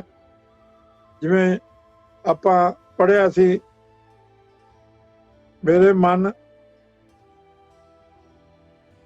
ਚੱਲ ਸ਼ਬਦ ਆਪਾਂ ਪੜ੍ਹਿਆ ਸੀ, ਮੁੰਦੇ ਤੂੰ ਚੱਲ ਗੁਰ ਕਹਿ ਪਾਏ। ਉੱਥੇ ਚੱਲ ਦੇ ਲੱਲੇ ਨੂੰ ਔਂਕੜ ਸੀ। ਔਂਕੜ ਦੇ ਨਾਲ ਵੀ ਇੰਪੈਰੇਟਿਵ ਮੂਡ ਦੀ ਕਿਰਿਆ ਬਣਦੀ ਹੈ। ਇਸੇ ਤਰ੍ਹਾਂ ਸਿਹਾਰੀ ਦੇ ਨਾਲ ਵੀ ਇੰਪੈਰੇਟਿਵ ਮੂਡ ਦੀ ਕਿਰਿਆ ਜਿਹੜੀ ਹੈ ਉਹ ਬਣਦੀ ਹੈ, ਜਿਸ ਵਿੱਚ ਕੋਈ ਹੁਕਮ ਕੀਤਾ ਗਿਆ ਹੋਵੇ, ਜਿਸ ਵਿੱਚ ਕੋਈ ਬੇਨਤੀ ਕੀਤੀ ਗਈ ਹੋਵੇ, ਜਿਸ ਵਿੱਚ ਕਿਸੇ ਦੀ ਉਸਤਤ ਕੀਤੀ ਗਈ ਹੋਵੇ ਜਾਂ ਕੋਈ ਹੁਕਮ ਦਿੱਤਾ ਗਿਆ ਹੋਵੇ। ਹੁਣ ਇਸ ਦੇ ਵਿੱਚੋਂ ਆਪਾਂ ਗੁਰਬਾਣੀ ਦੇ ਤੁਕਾਂ ਲੈ ਰਹੇ ਹਾਂ। ਏਕੋ ਚੇਤ। ਹੁਣ ਇਸ ਦੇ ਵਿੱਚੋਂ ਸੰਬੰਧਕੀ ਜਾਂ ਕਾਰਕੀ ਅਰਥ ਨਹੀਂ ਨਿਕਲਦੇ। ਇਹ ਇੰਪੈਰੇਟਿਵ ਮੂਡ ਦੀ ਕਿਰਿਆ ਹੈ। ਚੇਤ ਦਾ ਅਰਥ ਹੈ ਯਾਦ ਕਰ, ਤੂੰ ਯਾਦ ਕਰ। ਏਕੋ ਚੇਤ ਗਵਾਰ ਮੂਰਖ ਨੂੰ ਕਿਹਾ ਗਿਆ ਹੈ। ਕਾਜ ਤੇਰਾ ਆਵੇ। ਹੁਣ ਚੇਤ ਤੱਤੇ ਨੂੰ ਸਿਹਾਰੀ ਦੇ ਨਾਲ ਹੈ, ਇੰਪੈਰੇਟਿਵ ਮੂਡ ਦੀ ਇੱਕ ਕਿਰਿਆ ਹੈ ਤੇ ਇਸ ਦੇ ਅਰਥ ਹਨ ਹੇ ਗਵਾਰ, ਭਾਵ ਹੇ ਮੂਰਖ, ਇੱਕ ਪਰਮਾਤਮਾ ਨੂੰ ਹੀ ਯਾਦ ਕਰਿਆ ਕਰ। ਕਾਜ ਤੇਰੇ ਆਵੇ, ਉਹੀ ਹਰ ਸਮੇਂ ਤੇਰੇ ਕੰਮ ਆਉਂਦਾ ਹੈ। ਦੂਜੀ ਉਦਾਹਰਨ ਆਪਾਂ ਲੈ ਰਹੇ ਹਾਂ। ਕਰ ਸਾਧ ਸੰਗਤ ਸਿਮਰ ਮਾਧੋ ਉਹੇ ਪਤਤ ਪੁਨੀਤ। ਕਰ ਦੇ ਰਾਰੇ ਨੂੰ ਸਿਹਾਰੀ ਹੈ। ਇਹ ਇੰਪੈਰੇਟਿਵ ਮੂਡ ਦੀ ਕਿਰਿਆ ਹੈ। ਕਰ ਦਾ ਅਰਥ ਹੈ ਤੂੰ ਕਰ, ਕੀ ਕਰ? ਸਾਧ ਸੰਗਤ ਕਰ। ਇਹ ਭਾਈ ਗੁਰਮੁਖਾਂ ਦੀ ਸੰਗਤ ਕਰਿਆ ਕਰ। ਕੀ ਉਹਦੇ ਨਾਲ ਕੀ ਹੋਵੇਗਾ? ਸਿਮਰ ਮਾਧੋ ਮਾਇਆ ਦਾ ਪਤੀ, ਜਿਹਨੂੰ ਮਾਧਵ ਕਿਹਾ ਜਾਂਦਾ, ਭਾਵ ਪਰਮਾਤਮਾ ਦਾ ਸਿਮਰਨ ਕਰਦਾ ਰਹੋ। ਉਵੇਂ ਪਤਤ ਪੁਨੀਤ। ਸਿਮਰਨ ਦੀ ਬਰਕਤ ਨਾਲ ਵਿਕਾਰੀ ਵੀ ਪਵਿੱਤਰ ਬਣ ਜਾਂਦੇ ਹਨ। ਉਵੇਂ ਪਤਤ ਪੁਨੀਤ ਕਹਿੰਦੇ ਨੇ ਪਵਿੱਤਰ ਨੂੰ। ਜਿਹੜੇ ਵਿਕਾਰੀ ਬੰਦੇ ਹਨ, ਪਤਤ ਬੰਦੇ ਹਨ, ਉਹ ਵੀ ਪਵਿੱਤਰ ਹੋ ਜਾਂਦੇ ਹਨ ਜੇਕਰ ਸਿਮਰਨ ਕੀਤਾ ਜਾਏ। ਏਕੋ ਸਿਮਰ ਨਾ ਦੂਜਾ ਭਾਓ। ਇੱਥੇ ਸਿਮਰ ਰਾਰੇ ਨੂੰ ਸਿਹਾਰੀ ਦੇ ਨਾਲ ਆ। ਸਿਮਰ ਦਾ ਅਰਥ ਹੈ ਯਾਦ ਕਰ, ਸਿਮਰਨ ਕਰ। ਏਕੋ ਸਿਮਰ ਨਾ ਦੂਜਾ ਭਾਓ। ਇਹ ਭਾਈ ਸਿਰਫ ਇੱਕ ਅਕਾਲ ਪੁਰਖ ਪਰਮਾਤਮਾ ਦਾ ਨਾਮ ਜਪ, ਕਿਸੇ ਹੋਰ ਦਾ ਪਿਆਰ ਆਪਣੇ ਮਨ ਵਿੱਚ ਨਾ ਲਿਆ। ਅਗਲੀ ਉਦਾਹਰਨ, ਜਪ ਜਨ ਸਦਾ ਸਦਾ ਦਿਨ ਰਹਿਣੀ। ਜਪ ਜਨ ਨੂੰ ਕਿਹਾ ਗਿਆ ਵੀ ਹੇ ਜਨ, ਸਦਾ ਹੀ ਦਿਨ ਰਾਤ ਪ੍ਰਭੂ ਨੂੰ ਯਾਦ ਕਰ। ਜਪ ਦਾ ਅਰਥ ਹੈ ਯਾਦ ਕਰਨਾ। ਤੂੰ ਜਪ, ਜਨ ਤੂੰ ਜਪ, ਸਦਾ ਸਦਾ ਦਿਨ ਰਹਿਣੀ। ਤੇ ਅਗਲੀ ਤੁਕ ਦੇ ਵਿੱਚ ਇਸ ਨੂੰ ਕਿਹਾ ਗਿਆ ਹੈ ਵੀ ਇਹ ਸਭ ਤੋਂ ਸ੍ਰੇਸ਼ਟ ਕਰਨੀ ਹੈ। ਸੁਖਮਨੀ ਸਾਹਿਬ ਦੇ ਵਿੱਚ ਕਿਹਾ ਗਿਆ ਹੈ ਵੀ ਪ੍ਰਮਾਤਮਾ ਨੂੰ ਦਿਨ ਰਾਤ ਯਾਦ ਕਰਨਾ, ਇਹ ਹੋਰ ਸਾਰੀਆਂ ਕਰਨੀਆਂ ਨਾਲੋਂ ਇਹ ਕਰਨੀ ਉੱਚੀ ਤੇ ਸੁੱਚੀ ਹੈ। ਜਪ ਜਨ ਸਦਾ ਸਦਾ ਦਿਨ ਰਹਿਣੀ, ਸਭ ਤੇ ਊਚ ਨਿਰਮਲ ਇਹ ਕਰਨੀ। ਜਿਹੜੇ ਕੰਮ ਸਾਰਿਆਂ ਤੋਂ ਸ੍ਰੇਸ਼ਟ ਕੰਮ ਇਹ ਹੈ, ਜਿਵੇਂ ਹਰ ਕੀਰਤ ਸਾਧ ਸੰਗਤ ਹੈ, ਸਿਰ ਕਰਮਨ ਕੇ ਕਰਮਾ।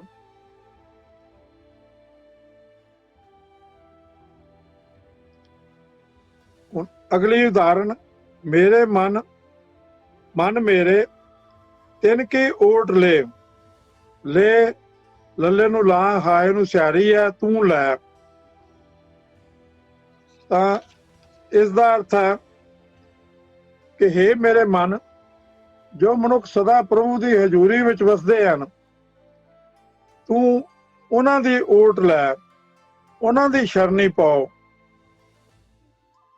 ਤੇ ਕੀ ਕਰ, ਮਨ ਤਨ ਆਪਣਾ ਤਿੰਨ ਜਨ ਦੇ। ਦੇ ਜਿਹੜੀ ਕਿਰਿਆ ਹੈ ਇਹ ਇੰਪੈਰੇਟਿਵ ਮੂਡ ਦੀ ਕਿਰਿਆ ਹੈ। ਤੂੰ ਦੇ ਅਤੇ ਆਪਣਾ ਤਨ ਮਨ ਉਹਨਾਂ ਦੇ ਸਦਕੇ ਕਰ ਦੇ, ਉਹਨਾਂ ਨੂੰ ਆਪਣਾ ਤਨ ਮਨ ਸੌਂਪ ਦੇ, ਸਦਕੇ ਕਰ ਦੇ, ਕੁਰਬਾਨ ਕਰ ਦੇ। ਹੁਣ 7 ਨੰਬਰ ਨਿਯਮ ਆਪਾਂ ਸਿਹਾਰੀ ਦਾ ਪੜ੍ਹ ਰਹੇ ਹਾਂ। ਨਿਸ਼ਚਿਤ ਸੰਖਿਅਕ ਵਿਸ਼ੇਸ਼ਣਾਂ ਦੇ ਅੰਤਲੇ ਅੱਖਰਾਂ ਨਾਲ ਸਿਹਾਰੀ ਆਉਂਦੀ ਹੈ। ਨਿਸ਼ਚਿਤ ਸੰਖਿਅਕ ਵਿਸ਼ੇਸ਼ਣ ਉਹ ਵਿਸ਼ੇਸ਼ਣ ਜਿਹੜੀ ਕਿਸੇ ਸੰਖਿਆ ਦੇ ਬਾਰੇ, ਗਿਣਤੀ ਦੇ ਬਾਰੇ ਦੱਸਦੇ ਹਨ। ਤੇ ਨਿਸ਼ਚਿਤ ਸ਼ਬਦ ਇੱਥੇ ਵਰਤਿਆ ਗਿਆ ਹੈ ਵੀ ਜਿਸ ਤੋਂ ਉਹ ਗਿਣਤੀ ਨਿਸ਼ਚਿਤ ਹੁੰਦੀ ਹੈ। ਇੱਕ ਨਿਸ਼ਚਿਤ ਗਿਣਤੀ ਹੁੰਦੀ ਆ, ਇੱਕ ਨਿਸ਼ਚਿਤ ਗਿਣਤੀ ਹੁੰਦੀ ਹੈ ਵੀ ਉੱਥੇ ਕਿੰਨੇ ਲੜਕੇ ਸਨ, ਉੱਥੇ 2 ਲੜਕੇ ਸਨ। ਇੱਕ ਹੁੰਦਾ ਵੀ ਉੱਥੇ ਕਈ ਲੜਕੇ ਸਨ। ਹੁਣ ਕਈ ਲੜਕਿਆਂ ਦੀ ਗਿਣਤੀ ਦੇ ਇਹ ਨਹੀਂ ਪਤਾ ਲੱਗ ਸਕਦੀ ਵੀ 4 ਸਨ, 6 ਸਨ, 8 ਸਨ। ਉਹ ਅਨਿਸ਼ਚਿਤ ਗਿਣਤੀ ਆ। ਨਿਸ਼ਚਿਤ ਜਿੱਥੇ ਬਿਲਕੁਲ ਪੱਕੀ ਗਿਣਤੀ ਦਾ ਪਤਾ ਲੱਗੇ, ਤੇ ਉਹ ਸੰਖਿਅਕ ਵਾਚਕ ਵਿਸ਼ੇਸ਼ਣ ਆ, ਕਿਉਂਕਿ ਗਿਣਤੀ ਦੇ ਨਾਲ ਇਸ ਦਾ ਸੰਬੰਧ ਹੈ। ਪਹਿਲੀ ਉਦਾਹਰਨ ਆਪਾਂ ਲੈ ਰਹੇ ਹਾਂ 2।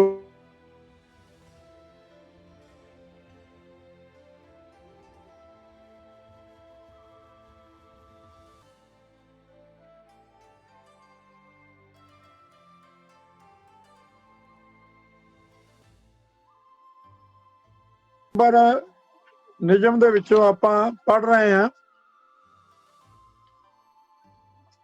ਨਿਸ਼ਚਿਤ ਸੰਖਿਅਕ ਵਿਸ਼ੇਸ਼ਣਾਂ ਦੇ ਅੰਤਲੇ ਅੱਖਰਾਂ ਨਾਲ ਸਿਹਾਰੀ ਆਉਂਦੀ ਹੈ। ਨਿਸ਼ਚਿਤ ਸੰਖਿਅਕ ਵਿਸ਼ੇਸ਼ਣ ਕਿਹੜੇ ਹੁੰਦੇ ਹਨ?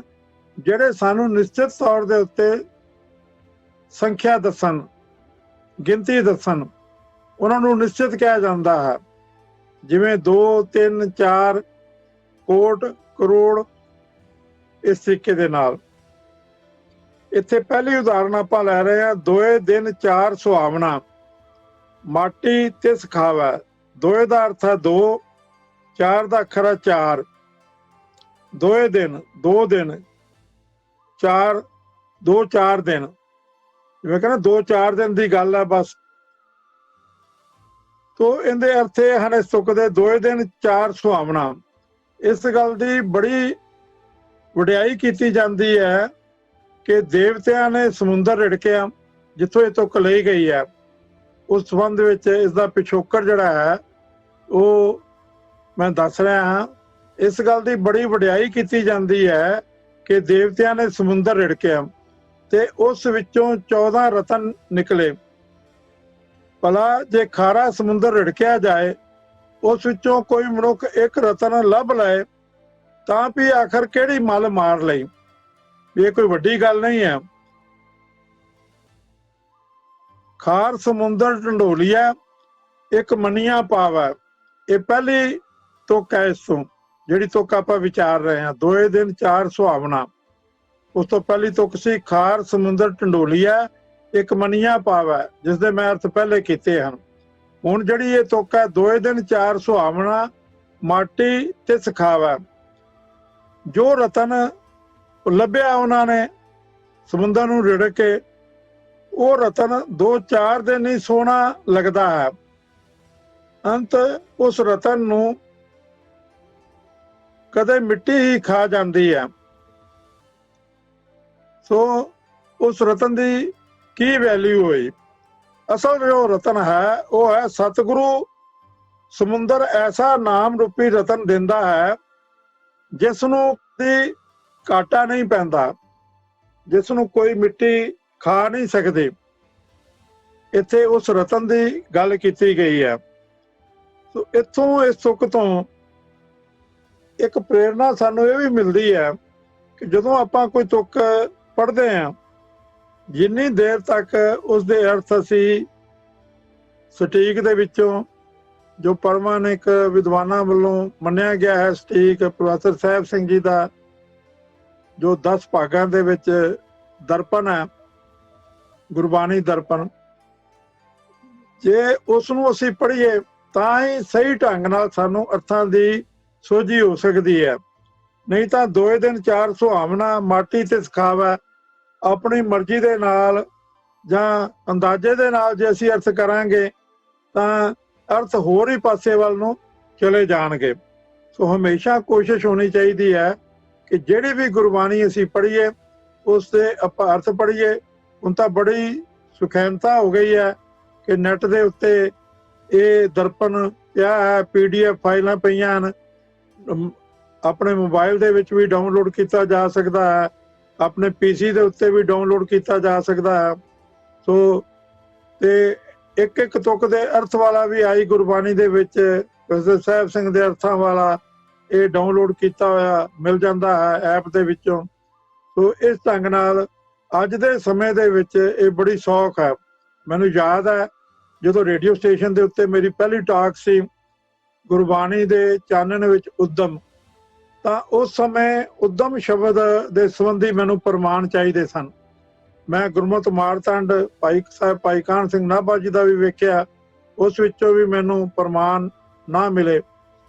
ਫਿਰ ਮੈਂ ਗੁਰਬਾਣੀ ਅਨੁਕਰਮਣਿਕਾ ਪ੍ਰੋਫੈਸਰ ਗੁਰਚਰਨ ਸਿੰਘ ਨੇ ਪੰਜਾਬੀ ਯੂਨੀਵਰਸਿਟੀ ਪਟਿਆਲਾ ਨੇ ਉਹ ਲਿਖੀ ਸੀ, ਉਸ ਦੇ ਵਿੱਚ ਕੋਈ ਸ਼ਬਦ ਵੇਖਣਾ ਹੈ ਤਾਂ ਉਸਦਾ ਬੜਾ ਲੰਬਾ ਚੌੜਾ ਪ੍ਰੋਸੀਜਰ ਹੁੰਦਾ ਸੀ ਤੇ ਪਹਿਲੇ ਉਸ ਨੂੰ ਵੇਖੋ, ਫਿਰ ਉਸਦੇ ਅੱਗੇ ਲਗਾ ਮਾਤਰਾ ਨੂੰ ਵੇਖੋ, ਫਿਰ ਉਸਦੀ ਪੋਜੀਸ਼ਨ ਵੇਖੋ, ਫਿਰ ਤੁਕ ਵੇਖੋ, ਫਿਰ ਉਹ ਕਿੱਥੋਂ ਆਇਆ ਹੈ। ਇੱਕ ਤੁਕ ਨੂੰ ਲੱਭਣ ਲੱਗਿਆ ਅੱਧਾ ਘੰਟਾ, ਪੌਣਾ ਘੰਟਾ ਲੱਗ ਜਾਂਦਾ ਸੀ। ਫਿਰ ਉੱਥੋਂ ਜਾ ਕੇ ਮੂਲ ਸਰੂਪ ਚੋਂ ਉਹ ਤੁਕ ਵੇਖਣੀ ਪੈਂਦੀ ਸੀ। ਪਰ ਹੁਣ ਕਿੰਨਾ ਸੌਖਾ ਹੋ ਗਿਆ ਹੈ ਕਿ ਧਰਮ ਦੇ ਪ੍ਰਚਾਰ ਵਾਸਤੇ, ਗੁਰਬਾਣੀ ਦੇ ਪ੍ਰਚਾਰ ਵਾਸਤੇ ਇੰਨੇ ਸਾਧਨ ਹਨ, ਪਰ ਜੇ ਅਜੇ ਵੀ ਅਸੀਂ ਇਸ ਸਾਧਨਾਂ ਤੋਂ ਲਾਭ ਨਹੀਂ ਲੈਂਦੇ ਤੇ ਗੁਰਬਾਣੀ ਨੂੰ ਨਹੀਂ ਪੜ੍ਹਦੇ ਤੇ ਉੱਥੋਂ ਸੋਝੀ ਨਹੀਂ ਲੈਂਦੇ ਤਾਂ ਇਸ ਵਿੱਚ ਫਿਰ ਸਾਡੀ ਆਪਣੀ ਅਗਿਆਨਤਾ ਹੀ ਹੈ। ਅਸੀਂ ਕੀ ਕਹਿ ਸਕਦੇ ਹਾਂ? ਅਕਾਲ ਪੁਰਖ ਵਾਹਿਗੁਰੂ ਦਾ ਐਸਾ ਹੀ ਭਾਣਾ ਹੋਵੇਗਾ ਕਿ ਅਸੀਂ ਗੁਰਬਾਣੀ ਤੋਂ ਜਿਹੜਾ ਲਾਭ ਹੈ ਉਹ ਨਹੀਂ ਲੈ ਸਕਦੇ। ਪਰ ਸਤਿਗੁਰੂ ਨੇ ਮਨੁੱਖਾਂ ਦੇ ਰਾਹੀਂ ਇਹ ਸਾਰਾ ਕੁਝ ਉਹਨਾਂ ਦੇ ਉੱਤੇ ਬਖਸ਼ਿਸ਼ ਕਰਕੇ ਐਸਾ ਕੁਝ ਕੀਤਾ ਹੈ ਜਿਸ ਨਾਲ ਸਾਡੀ ਸਹੂਲਤ ਵਾਸਤੇ ਇਹ ਸਾਰੀਆਂ ਚੀਜ਼ਾਂ ਜਿਹੜੀਆਂ ਹਨ ਉਹ ਹੋਂਦ ਵਿੱਚ ਆਈਆਂ ਹਨ। ਸਾਨੂੰ ਇਹਨਾਂ ਸਾਰਿਆਂ ਦਾ ਲਾਭ ਉਠਾਉਣਾ ਚਾਹੀਦਾ ਹੈ। ਅਗਲੀ ਉਦਾਹਰਨ ਆਪਾਂ ਲੈ ਰਹੇ ਹਾਂ, 3 शेर का ਦਿਹਾੜੀ ਮਹਿਮਾਨ। ਇੱਥੇ 3 ਦਾ ਅਰਥ ਹੈ 3। ਸ਼ੇਰ ਸ਼ਬਦ ਜਿਹੜਾ ਹੈ ਇਹ ਪੁਰਾਣਾ ਤੋਲ ਦਾ ਇੱਕ ਪੈਮਾਨਾ ਹੈ। ਜਿਵੇਂ ਅੱਜ ਕੱਲ੍ਹ ਕਿਲੋਗ੍ਰਾਮ ਚੱਲਦੇ ਹਨ, ਪਹਿਲੇ ਸ਼ੇਰ, ਛਟਾਂਕਾ ਤੇ ਪਾਈਆ ਇਹ ਚੱਲਦਾ ਸੀ। ਅੱਧਾ ਸ਼ੇਰ, ਪਾਈਆ ਤੇ ਛਟਾਂਕਾ। ਪਾਈਆ ਜਿਵੇਂ ਆਪਾਂ 250 ਗ੍ਰਾਮ ਕਹਿ ਦਿੰਦੇ ਹਾਂ, 250 ਗ੍ਰਾਮਸ, ਤੇ ਉਹਨੂੰ ਪਾਈਆ ਕਹਿ ਦਿੱਤਾ ਜਾਂਦਾ ਸੀ। 500 ਗ੍ਰਾਮ ਅੱਧਾ ਕਿਲੋ ਕਿਹਾ ਜਾਂਦਾ ਹੈ, ਹਾਫ kg, ਤੇ ਉਹਨੂੰ ਅੱਧਾ ਕਿਲੋ, ਅੱਧਾ ਸ਼ੇਰ ਕਿਹਾ ਜਾਂਦਾ ਸੀ। ਥੋੜਾ ਜਿਹਾ ਫਰਕ ਸੀ ਇਹਨਾਂ ਦਾ ਤੋਲ ਦਾ ਉਸ ਤਰੀਕੇ ਦੇ ਨਾਲ। ਸੋ ਇਹ ਹੌਲੀ ਹੌਲੀ ਅਲੋਪ ਹੋ ਜਾਣਗੇ। ਸੋ ਇਹਨਾਂ ਦੀ ਜਾਣਕਾਰੀ ਵੀ ਸਾਨੂੰ ਆਪਣੇ ਨੌਜਵਾਨ ਬੱਚਿਆਂ ਨੂੰ ਦੇਣੀ ਚਾਹੀਦੀ ਹੈ ਕਿ ਸ਼ੇਰ ਕੀ ਹੁੰਦਾ ਹੈ, ਛਟਾਂਕਾ ਕੀ ਹੁੰਦੀਆਂ ਹਨ, ਕਿਉਂਕਿ ਗੁਰਬਾਣੀ ਵਿੱਚ ਇਹ ਪੈਮਾਨੇ ਜਿਹੜੇ ਹਨ ਵਰਤੇ ਗਏ ਹਨ। ਇਸ ਤਰ੍ਹਾਂ ਹੀ ਕੋਸ ਸ਼ਬਦ ਵਰਤਿਆ ਗਿਆ ਹੈ, ਜਿਵੇਂ ਹੁਣ ਆਪਾਂ ਕਿਲੋਮੀਟਰ ਵਰਤਦੇ ਹਾਂ। ਸੋ ਇੱਥੇ 3 ਸੇਰ ਕਾ ਦਿਹਾੜੀ ਮਹਿਮਾਨ ਸ਼ਬਦ ਵਰਤਿਆ ਗਿਆ ਹੈ, ਜਿਸ ਦੇ ਅਰਥ ਹਨ 3 ਦਾ ਅਰਥ ਹੈ 3। ਹੇ ਗਾਫਲ ਜੀਵ, ਤੂੰ ਜਗਤ ਵਿੱਚ ਇੱਕ ਪ੍ਰਾਹੁਣਾ ਹੈ, ਮਹਿਮਾਨ ਹੈ, ਜਿਸ ਨੂੰ ਰੋਜ਼ ਦਾ 3 ਸੇਰ ਕੱਚਾ ਆਟਾ ਆਦਿਕ ਮਿਲਦਾ ਹੈ। ਵੀ ਤੂੰ ਸਾਰੇ ਦਿਨ ਵਿੱਚ ਖਾਣ ਵਾਸਤੇ 3 ਸੇਰ ਦਾ ਆਟਾ ਤੇਰੀ ਇਹ ਖੁਰਾਕ ਹੈ, ਤੂੰ ਮਹਿਮਾਨ ਹੈ। ਐਵੇਂ ਇਹਨੂੰ ਪੱਕਾ ਇੱਥੇ ਟਿਕਾਣਾ ਨਾ ਸਮਝ। ਕਈ ਕੋਟ ਹੋਏ ਪੂਜਾਰੀ। ਕੋਟ ਦਾ ਅਰਥ ਹੈ ਕਰੋੜਾਂ। ਕਰੋੜਾਂ ਪ੍ਰਭੂ ਦੀ ਇਸ ਰਚੀ ਹੋਈ ਦੁਨੀਆ ਵਿੱਚ ਕਈ ਕਰੋੜਾਂ ਪ੍ਰਾਣੀ ਪੁਜਾਰੀ ਹਨ। ਇਹ ਕੋਟ ਸਾਨੂੰ ਕਰੋੜਾਂ ਦਾ ਸੂਚਕ ਦੇ ਰਿਹਾ ਹੈ, ਸੰਖਿਅਕ ਵਾਚਕ ਵਿਸ਼ੇਸ਼ਣ, ਤਾਂ ਕਿ ਇਹਨੂੰ ਸਿਹਾਰੀ ਦੇ ਨਾਲ ਆਇਆ ਹੈ। ਅਗਲੀ ਉਦਾਹਰਨ ਹੈ, ਕਰੋੜ ਹਸਤ ਤੇਰੀ ਟਹਿਲ ਕਮਾਵੈਂ, ਚਰਨ ਚਲਾਂ ਪ੍ਰਭ ਮਾਰਗ ਰਾਮ। ਕਰੋੜ ਦਾ ਅਰਥ ਹੈ ਕਰੋੜ। ਹੇ ਪ੍ਰਭੂ, ਜਿਨ੍ਹਾਂ ਉੱਤੇ ਤੇਰੀ ਮਿਹਰ ਹੁੰਦੀ ਹੈ, ਉਹਨਾਂ ਜੀਵਾਂ ਦੇ ਕਰੋੜਾਂ ਹੱਥ ਤੇਰੀ ਟਹਿਲ ਕਰ ਰਹੇ ਹਨ। ਉਹਨਾਂ ਜੀਵਾਂ ਦੇ ਕਰੋੜਾਂ ਪੈਰ ਤੇਰੇ ਰਸਤੇ ਉੱਤੇ ਤੁਰ ਰਹੇ ਹਨ। ਕਰੋੜ ਹਸਤ ਤੇਰੀ ਟਹਿਲ ਕਮਾਵੈਂ, ਚਰਨ ਚਲਾਂ ਪ੍ਰਭ ਮਾਰਗ ਰਾਮ। ਭਾਵ ਜਿਹੜੇ ਉਹ ਹੱਥ ਹਨ ਸ੍ਰਿਸ਼ਟੀ ਦੇ, ਜਿਹੜੇ ਪੈਰ ਹਨ ਤੇਰੇ ਮਾਰਗ ਦੇ ਉੱਤੇ ਤੁਰ ਰਹੇ ਹਨ, ਉਹ ਤੇਰੀ ਟਹਿਲ, ਤੇਰੀ ਸੇਵਾ ਦੇ ਵਿੱਚ ਲੱਗੇ ਹੋਏ ਹਨ। ਹੁਣ ਅਗਲੇ ਪੰਨੇ ਤੇ 30 ਪੇਜ ਦੇ ਉੱਤੇ ਪਹਿਲੀ ਤੁਕ ਆਪਾਂ ਲੈ ਰਹੇ ਹਾਂ 68 ਦੀ। 68 ਤੀਰਥ ਮੱਜਣ ਕੀਆ, ਸਤ ਸੰਗਤ ਪਗ ਨਾਏ ਤੂਰ। 68 8 ਦਾ ਅਰਥ ਹੈ 8 8। 60 ਦਾ ਅਰਥ ਹੈ 60 60 60 ਪਲੱਸ 8 68 ਭਾਵ 68। ਇਹ ਹਿੰਦੂ ਮਤ ਦੇ ਵਿੱਚ 68 ਤੀਰਥਾਂ ਨੂੰ ਬਹੁਤ ਮਹੱਤਤਾ ਦਿੱਤੀ ਗਈ ਹੈ। 68 ਤੀਰਥਾਂ ਦੇ ਇਸ਼ਨਾਨ ਨੂੰ ਮਹੱਤਤਾ ਦਿੱਤੀ ਗਈ ਹੈ। ਇੱਥੇ ਗੁਰੂ ਪਾਤਸ਼ਾਹ ਸਾਨੂੰ ਸਮਝਾ ਰਹੇ ਹਨ ਕਿ ਸਾਡੇ ਵਾਸਤੇ 68 ਤੀਰਥਾਂ ਦਾ ਇਸ਼ਨਾਨ ਕੀ ਹੈ। ਸਤ ਸੰਗੀਆਂ ਦੇ ਚਰਨਾਂ ਦੀ ਧੂੜ, ਸਤ ਸੰਗਤ ਪਗ ਨਹਾਏ ਤੂਰ। ਸਤ ਸੰਗੀਆਂ ਦੇ ਚਰਨਾਂ ਦੀ ਧੂੜ ਵਿੱਚ ਨਹਾ ਕੇ, ਨਹਾਏ ਅੱਧਾ ਹਾਹਾ ਇਸ ਵਿੱਚ ਲੁਪਤ ਹੈ, ਨਹਾਏ ਦੇ ਵਿੱਚ ਨਹਾ ਕੇ ਉਸ ਨੇ ਮਾਨੋ 68 ਤੀਰਥਾਂ ਦਾ ਇਸ਼ਨਾਨ ਕਰ ਲਿਆ ਹੈ। ਭਾਵ ਜਿਸ ਨੇ ਸਤ ਸੰਗੀਆਂ ਦਾ ਮੇਲ ਮਿਲਾਪ ਕੀਤਾ ਹੈ, ਉਹਨਾਂ ਦੇ ਚਰਨਾਂ ਦੀ ਧੂੜੀ ਮਸਤਕ ਤੇ ਲਾਈ ਹੈ, ਭਾਵ ਉਹਨਾਂ ਦੇ ਨਾਲ ਪਿਆਰ ਪਾਇਆ ਹੈ, ਉਸ ਨੇ ਮਾਨੋ 68 ਤੀਰਥਾਂ ਦਾ ਇਸ਼ਨਾਨ ਕਰ ਲਿਆ ਹੈ। ਸਾਨੂੰ ਉਹਨਾਂ 68 ਤੀਰਥਾਂ ਤੇ ਜਾ ਕੇ ਇਸ਼ਨਾਨ ਕਰਨ ਦੀ ਲੋੜ ਨਹੀਂ ਹੈ। ਸਤਸੰਗੀਆਂ ਦੇ ਨਾਲ ਬੈਠਣਾ, ਪ੍ਰਭੂ ਦੀਆਂ ਵਿਚਾਰਾਂ ਕਰਨੀਆਂ, ਉਹਨਾਂ ਨਾਲ ਪਿਆਰ ਪਾਉਣਾ, ਪ੍ਰਭੂ ਦੀਆਂ ਬਾਤਾਂ ਕਰਨੀਆਂ, ਇਹ ਇਸ਼ਨਾਨ ਹੈ 68 ਤੀਰਥਾਂ ਦਾ। ਅੱਗੇ ਸੰਖਿਅਕ ਵਾਚਕ ਵਿਸ਼ੇਸ਼ਣ 70 ਆਇਆ ਹੈ। 70 ਸੈ ਸਲਾਰ ਹੈ ਜਾ ਕੇ। ਸੈ ਦਾ ਅਰਥ ਹੈ 100, 70 ਦਾ ਅਰਥ ਹੈ 70, 700, 700 ਦਾ ਮਤਲਬ ਹੈ 7000। ਸਲਾਰ, ਸਲਾਰ ਦਾ ਅਰਥ ਹੈ ਫਰਿਸ਼ਤੇ। ਇਸ ਦੀ ਜਿਹੜੀ ਬੈਕਗਰਾਉਂਡ ਹੈ ਇਸ ਤੁਕ ਦੀ, ਉਹ ਹੈ ਕਿ 7000 ਫਰਿਸ਼ਤੇ ਜਿਨ੍ਹਾਂ ਨੂੰ ਖੁਦਾ ਨੇ ਜਬਰਾਇਲ ਫਰਿਸ਼ਤੇ ਦੇ ਨਾਲ ਹਜ਼ਰਤ ਮੁਹੰਮਦ ਸਾਹਿਬ ਪਾਸ ਵੱਡੀ ਆਇਤ ਅਪਣਾਉਣ ਲਈ ਭੇਜਿਆ ਸੀ। ਉਹ 7000 ਜਿਹੜੇ ਫਰਿਸ਼ਤੇ ਸਨ, ਉਹਨਾਂ ਦਾ ਇੱਥੇ ਜ਼ਿਕਰ ਕੀਤਾ ਗਿਆ ਹੈ।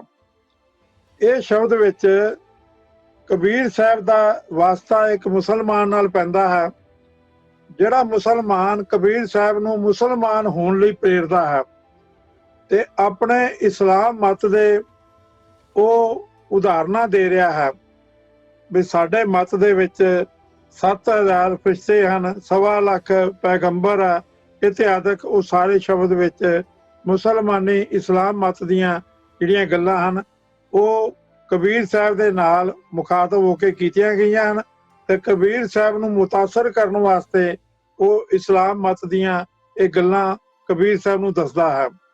ਤੇ ਕਬੀਰ ਸਾਹਿਬ ਅਖੀਰਲੀ ਤੁਕ ਦੇ ਵਿੱਚ ਉਹ ਰੱਬ ਦੇ ਨਾਲ ਇੱਕ ਮਿਕਤਾ ਦੀ ਗੱਲ ਕਰਕੇ ਸਾਰੀ ਗੱਲ ਦੇ ਉੱਤੇ ਪੋਚਾ ਫੇਰ ਦਿੰਦੇ ਹਨ ਕਿ ਮੇਰੀ ਆਵਾਜ਼ ਉੱਥੇ ਕਿੱਥੇ ਅਪੜੇਗੀ, ਮੈਂ ਤਾਂ ਉਸ ਇੱਕ ਅਕਾਲ ਪੁਰਖ ਦੇ ਨਾਲ ਹੀ ਰਚਿਆ ਮਿਚਿਆ ਹੋਇਆ ਹਾਂ, ਤਾਂ ਉਹ ਮੇਰੀ ਬੜੇ ਨੇੜਿਓਂ ਸੁਣਦਾ ਹੈ।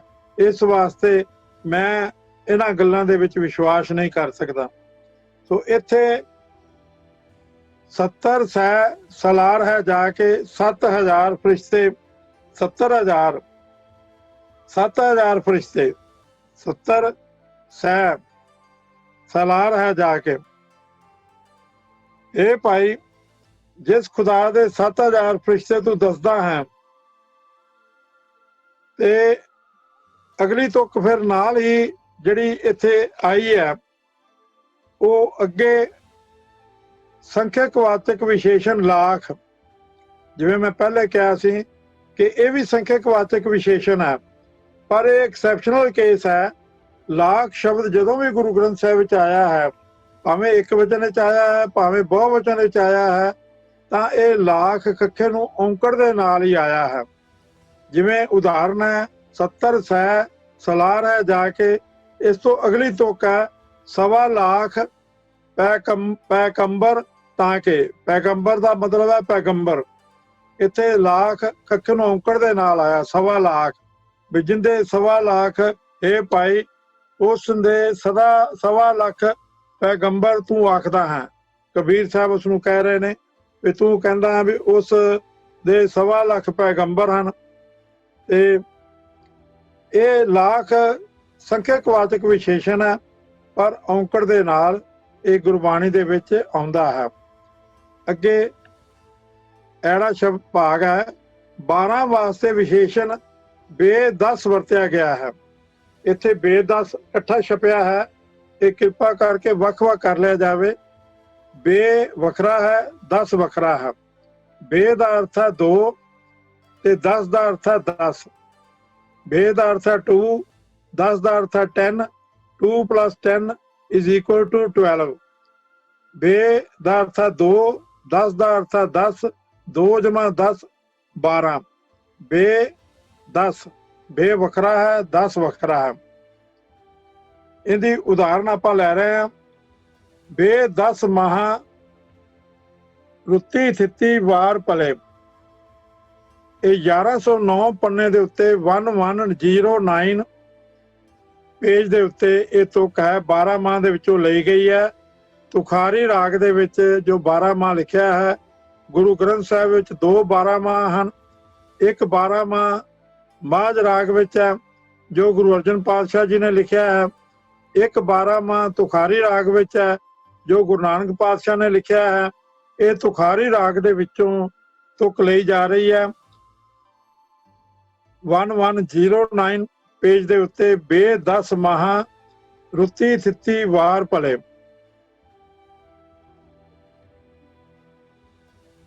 ਜਿਸ ਦਾ ਅਰਥ ਹੈ ਬੇ ਦਾ ਅਰਥ ਹੈ 2, 10 ਦਾ ਅਰਥ ਹੈ 10, ਬੇ 10 ਭਾਵ 12, 2 + 10 12। ਜਿਸ ਜੀਵ ਇਸਤਰੀ ਦੇ ਅਡੋਲ ਹੋਏ ਹਿਰਦੇ ਵਿੱਚ ਸਦਾ ਸਥਿਰ ਰਹਿਣ ਵਾਲਾ ਪਰਮਾਤਮਾ ਆ ਟਿਕਦਾ ਹੈ, ਉਸ ਨੂੰ 12 ਹੀ ਮਹੀਨੇ, ਸਾਰੀਆਂ ਰੁੱਤਾਂ, ਸਾਰੀਆਂ ਥਿੱਤਾਂ, ਸਾਰੇ ਦਿਨ, ਸਾਰੀਆਂ ਘੜੀਆਂ, ਸਾਰੇ ਮਹੂਰਤ ਤੇ ਪਲ ਇਹ ਸੁਲਖਣੇ ਜਾਪਦੇ ਹਨ। ਉਸ ਨੂੰ ਕਿਸੇ ਸੰਗਰਾਂਦ, ਮੱਸਿਆ ਆਦਿਕ ਦੀ ਪਵਿੱਤਰਤਾ ਦਾ ਭਰਮ ਭੁਲੇਖਾ ਨਹੀਂ ਰਹਿੰਦਾ। ਉਹਦੇ ਲਈ ਸਾਰੇ ਮਹੀਨੇ ਚੰਗੇ ਹਨ, ਥਿੱਤਾਂ ਚੰਗੀਆਂ ਨੇ, ਰੁੱਤਾਂ ਚੰਗੀਆਂ ਨੇ, ਵਾਰ ਚੰਗੇ ਨੇ, ਪਲ ਚੰਗੇ ਨੇ। ਭਾਵ ਅਕਾਲ ਪੁਰਖ ਵਾਹਿਗੁਰੂ ਦਾ ਨਾਲ ਜਦੋਂ ਸਾਡਾ ਮੇਲ ਮਿਲਾਪ ਹੁੰਦਾ ਹੈ, ਜਦੋਂ ਅਸੀਂ ਉਸ ਨੂੰ ਯਾਦ ਕਰਦੇ ਹਾਂ, ਉਹਦੀ ਸਿਫਤ ਸਲਾਹ ਕਰਦੇ ਹਾਂ, ਉਹਦੀਆਂ ਬਾਤਾਂ ਕਹਿੰਦੇ ਹਾਂ, ਉਹਦੇ ਨਾਲ ਗੱਲਾਂ ਕਰਦੇ ਹਾਂ, ਉਹਦੀ ਸਿਫਤ ਸਲਾਹ ਵਿੱਚ ਸਾਡਾ ਸਮਾਂ ਗੁਜ਼ਰਦਾ ਹੈ, ਅਸਲ ਵਿੱਚ ਉਹੀ ਸਮਾਂ ਪਵਿੱਤਰ ਹੈ, ਉਹੀ ਸਮਾਂ ਸਫਲ ਹੈ। ਬਾਕੀ ਸਮਾਂ ਜਿਹੜਾ ਉਸ ਨਾਲੋਂ ਸਾਨੂੰ ਤੋੜਦਾ ਹੈ, ਜਿਹੜੇ ਕਰਮ ਅਸੀਂ ਕਰਦੇ ਆ ਉਸ ਨਾਲੋਂ ਜਦੋਂ ਅਸੀਂ ਟੁੱਟ ਜਾਂਦੇ ਆ ਤਾਂ ਉਹ ਕਰਮ ਤੇ ਉਹ ਸਮਾਂ ਮਾੜਾ ਹੈ। ਸੰਗਰਾਂਦ, ਮੱਸਿਆ, ਪੂਰਨਮਾਸ਼ੀ ਇਹਨਾਂ ਦੀ ਕੋਈ ਮਹੱਤਤਾ ਨਹੀਂ ਹੈ, ਕਿਸੇ ਥਿੱਤਵਾਰ ਦੀ ਕੋਈ ਖਾਸ ਮਹੱਤਤਾ ਨਹੀਂ ਹੈ। ਗੁਰਬਾਣੀ ਦਾ ਇਹ ਸੰਦੇਸ਼ ਹੈ। ਅੱਗੇ 6 ਵਾਸਤੇ 6 ਸ਼ਬਦ ਵਰਤਿਆ ਗਿਆ ਹੈ। ਛੱਛੇ ਨੂੰ ਸਿਹਾਰੀ ਤੇ ਐੜਾ 6। ਸਿਹਾਰੀ ਦੀ ਜਿਹੜੀ ਲਾਹ ਹੈ ਉਹ ਥੋੜੀ ਜਿਹੀ ਲਮਕਾ ਕੇ ਬੋਲਣਾ 6। ਇਹਦੇ ਵਾਸਤੇ ਖੱਟ ਸ਼ਬਦ ਟੈਂਕ ਨੂੰ ਔਂਕੜ ਦੇ ਨਾਲ ਵੀ ਵਰਤਿਆ ਗਿਆ ਹੈ ਤੇ ਖੱਖਾ ਟੈਂਕਾ ਖੱਟ ਬਿਨਾਂ ਔਂਕੜ ਤੋਂ ਵੀ ਵਰਤਿਆ ਗਿਆ ਹੈ। ਹੁਣ 6 ਦੀ ਉਦਾਹਰਨ ਆਪਾਂ ਲੈ ਰਹੇ ਹਾਂ ਸੋਹਿਲਾ ਬਾਣੀ ਦੇ ਵਿੱਚੋਂ 12 ਪੇਜ ਦੇ ਉੱਤੇ 12 ਪੇਜ ਦੇ ਉੱਤੇ ਇਹ ਤੁਕ ਹੈ 6 ਘਰ 6 ਗੁਰ 6 ਉਪਦੇਸ਼। 12 ਪੇਜ ਦੇ ਉੱਤੇ ਸੋਹਿਲਾ ਬਾਣੀ ਦੇ ਵਿੱਚੋਂ ਆਪਾਂ ਇਹ ਤੁਕ ਲੈ ਰਹੇ ਹਾਂ 6 ਘਰ 6 ਗੁਰ 6 ਉਪਦੇਸ਼। 6 ਘਰ 6 ਸ਼ਾਸਤਰ। 6 ਸ਼ਾਸਤਰ ਕਿਹੜੇ ਕਿਹੜੇ ਹਨ? ਸਾਂਖ, ਨਿਆਏ, ਵਿਸ਼ੇਸ਼ਕ, ਯੋਗ, ਮੀਮਾਂਸਾ ਅਤੇ ਵਿਦਾਂਤ। ਇਹ 6 ਸ਼ਾਸਤਰ ਹਨ ਤੇ 6 ਗੁਰ। ਇਹਨਾਂ ਸ਼ਾਸਤਰਾਂ ਦੇ ਕਰਤਾ ਜਿਨ੍ਹਾਂ ਨੇ ਇਹਨਾਂ ਨੂੰ ਰਚਿਆ ਹੈ ਕਪਲ, ਗੌਤਮ, ਕਨਾਦ, ਪਤੰਜਲੀ, ਜੈਮਨੀ ਤੇ ਵਿਆਸ। ਇਹ 6 ਇਹਨਾਂ ਨੂੰ ਬਣਾਉਣ ਵਾਲੇ ਹਨ। ਇਹ ਭਾਈ 6 ਸ਼ਾਸਤਰ ਹਨ, 6 ਹੀ ਇਹਨਾਂ ਸ਼ਾਸਤਰਾਂ ਦੇ ਚਲਾਉਣ ਵਾਲੇ ਹਨ ਤੇ 6 ਹੀ ਇਹਨਾਂ ਦੇ ਸਿਧਾਂਤ ਹਨ। ਅੱਗੇ ਗੁਰੂ ਪਾਤਸ਼ਾਹ ਆਪਣਾ ਮਤ ਜਿਹੜਾ ਹੈ ਉਹ ਪ੍ਰਗਟ ਕਰਦੇ ਹਨ, ਗੁਰ ਗੁਰ ਏਕੋ ਵੇਸ ਅਨੇਕ। ਅੱਗੇ ਖੱਟ ਸ਼ਬਦ ਵੀ 6 ਵਾਸਤੇ ਵਰਤਿਆ ਗਿਆ ਹੈ, ਖੱਖਾ ਟੈਂਕ ਨੂੰ ਔਂਕੜ ਦੇ ਨਾਲ। ਹੁਣ ਇਸ ਦੀ ਉਦਾਹਰਨ ਆਪਾਂ ਲੈ ਰਹੇ ਹਾਂ 11 ਪੇਜ ਦੇ ਉੱਤੇ ਗੁਰੂ ਗ੍ਰੰਥ ਸਾਹਿਬ ਦੇ ਵਿੱਚ 11 ਨੰਬਰ ਪੰਨੇ ਦੇ ਉੱਤੇ ਇਹ ਤੁਕ ਹੈ ਤੇਰੇ ਅਨੇਕ ਪੜ੍ਹੇ ਬਹੁ ਸਿਮਰਤ ਸ਼ਾਸਤ ਜੀ ਕਰ ਕਿਰਿਆ ਖਟ ਕਰਮ ਕਰਨ ਤਾ। ਤੇਰੇ ਅਨੇਕ ਪੜ੍ਹੇ ਬਹੁ ਸਿਮਰਤ ਸ਼ਾਸਤ ਜੀ ਕਰ ਕਿਰਿਆ ਖਟ ਕਰਮ ਕਰਨ ਤਾ। ਇੱਥੇ ਖਟ ਦਾ ਅਰਥ ਹੈ 6। हे ਪ੍ਰਭੂ, ਤੇਰੇ ਅਨੇਕਾਂ ਸੇਵਕ ਕਈ ਸਿਮਰਤੀਆਂ ਅਤੇ ਸ਼ਾਸਤਰ ਪੜ੍ਹਦੇ ਹਨ ਅਤੇ ਉਹਨਾਂ ਦੇ ਦੱਸੇ ਹੋਏ 6 ਧਾਰਮਿਕ ਕੰਮ ਤੇ ਹੋਰ ਕਰਮ ਕਰਦੇ ਹਨ। ਇਹ ਖੱਟ ਸ਼ਬਦ ਖੱਖਾ ਟੈਂਕ ਨੂੰ ਔਂਕੜ ਦੇ ਨਾਲ ਆਇਆ ਹੈ 11 ਪੇਜ ਦੇ ਉੱਤੇ। ਹੁਣ ਆਪਾਂ ਉਦਾਹਰਨ ਲਵਾਂਗੇ ਖੱਟ, ਖੱਖਾ ਟੈਂਕਾ ਖੱਟ। ਇਹ ਵੀ 6 ਵਾਸਤੇ ਵਰਤਿਆ ਗਿਆ ਹੈ, ਸੰਖਿਅਕ ਵਾਚਕ ਵਿਸ਼ੇਸ਼ਣ ਹੈ ਪਰ ਔਂਕੜ ਤੋਂ ਬਿਨਾਂ ਹੈ। ਖੱਖਾ ਟੈਂਕਾ ਖੱਟ ਇਹ 265 ਪੇਜ ਦੇ ਉੱਤੇ ਹੈ, 265 ਪੰਨੇ ਦੇ ਉੱਤੇ ਸੁਖਮਨੀ ਸਾਹਿਬ ਦੇ ਵਿੱਚ ਹੈ। ਖੱਟ ਸ਼ਾਸਤਰ ਸਿਮਰਤ ਵਖਿਆਨ। ਸੁਖਮਨੀ ਸਾਹਿਬ ਦੀ ਬਾਣੀ ਦੇ ਵਿੱਚ ਆਪਾਂ ਪੜ੍ਹਦੇ ਹਾਂ ਖੱਟ ਸ਼ਾਸਤਰ ਸਿਮਰਤ ਵਖਿਆਨ। ਇੱਥੇ ਖੱਟ, ਖੱਖਾ ਟੈਂਕਾ ਖੱਟ ਇਹ 6 ਵਾਸਤੇ ਵਰਤਿਆ ਗਿਆ ਹੈ। ਜੇ ਕੋਈ 6 ਸ਼ਾਸਤਰਾਂ ਤੇ ਸਿਮਰਤੀਆਂ ਦਾ ਉਪਦੇਸ਼ ਕਰੇ। ਇਹ ਖੱਟ ਸ਼ਬਦ ਖੱਖਾ ਟੈਂਕਾ ਖੱਟ, ਖੱਟ ਸ਼ਾਸਤਰ ਸਿਮਰਤ ਵਖਿਆਨ। ਜੇ ਕੋਈ 6 ਸ਼ਾਸਤਰਾਂ ਤੇ ਸਿਮਰਤੀਆਂ ਦਾ ਉਪਦੇਸ਼ ਕਰੇ। ਸੋ 6 ਸ਼ਬਦ ਜਿਹੜਾ ਹੈ ਛੱਛੇ ਨੂੰ ਸਿਹਾਰੀ ਐੜੇ ਦੇ ਨਾਲ, ਇਸ ਦਾ ਅਰਥ ਵੀ 6 ਹੈ, 6 ਹੈ। ਖੱਖਾ ਟੈਂਕ ਨੂੰ ਔਂਕੜ ਖੱਟ, ਇਸ ਦਾ ਅਰਥ ਵੀ 6 ਹੈ, 6 ਹੈ। ਤੇ ਖੱਖਾ ਟੈਂਕਾ ਖੱਟ ਇਹ ਵੀ 6 ਵਾਸਤੇ ਵਰਤਿਆ ਗਿਆ ਹੈ। ਇਸ ਨੂੰ ਸੰਖਿਅਕ ਵਾਚਕ ਵਿਸ਼ੇਸ਼ਣ ਕਿਹਾ ਜਾਂਦਾ ਹੈ। ਇਸ ਤੋਂ ਬਾਅਦ ਦੀ ਜਿਹੜੀ ਵਿਚਾਰ ਹੈ, ਕਿਉਂਕਿ ਸਮਾਂ ਸਮਾਪਤ ਹੋ ਗਿਆ ਹੈ, ਉਹ ਬਾਕੀ ਜੋ ਸਿਹਾਰੀ ਦੇ ਨਾਲ ਸੰਬੰਧਿਤ ਨਿਯਮ ਹਨ ਉਹਨਾਂ ਦੇ ਵਿਚਾਰ ਆਪਾਂ ਕੱਲ ਦੀ ਕਲਾਸ ਦੇ ਵਿੱਚ ਕਰਾਂਗੇ। ਹੋਈਆਂ ਬੇਅੰਤ ਭੁੱਲਾਂ ਲਈ ਖਿਮਾ ਦਾ ਜਾਚਕ ਹਾਂ। ਅਸੀਸ ਦਿਓ ਜੀ ਕਿ ਗੁਰਬਾਣੀ ਦੇ ਪ੍ਰਚਾਰ ਪ੍ਰਸਾਰ ਦਾ ਇਹ ਚਾਓ ਸਦਾ ਇਸੇ ਤਰ੍ਹਾਂ ਬਣਿਆ ਰਹੇ। ਵਾਹਿਗੁਰੂ ਜੀ ਕਾ ਖਾਲਸਾ, ਵਾਹਿਗੁਰੂ ਜੀ ਕੀ ਫਤਿਹ।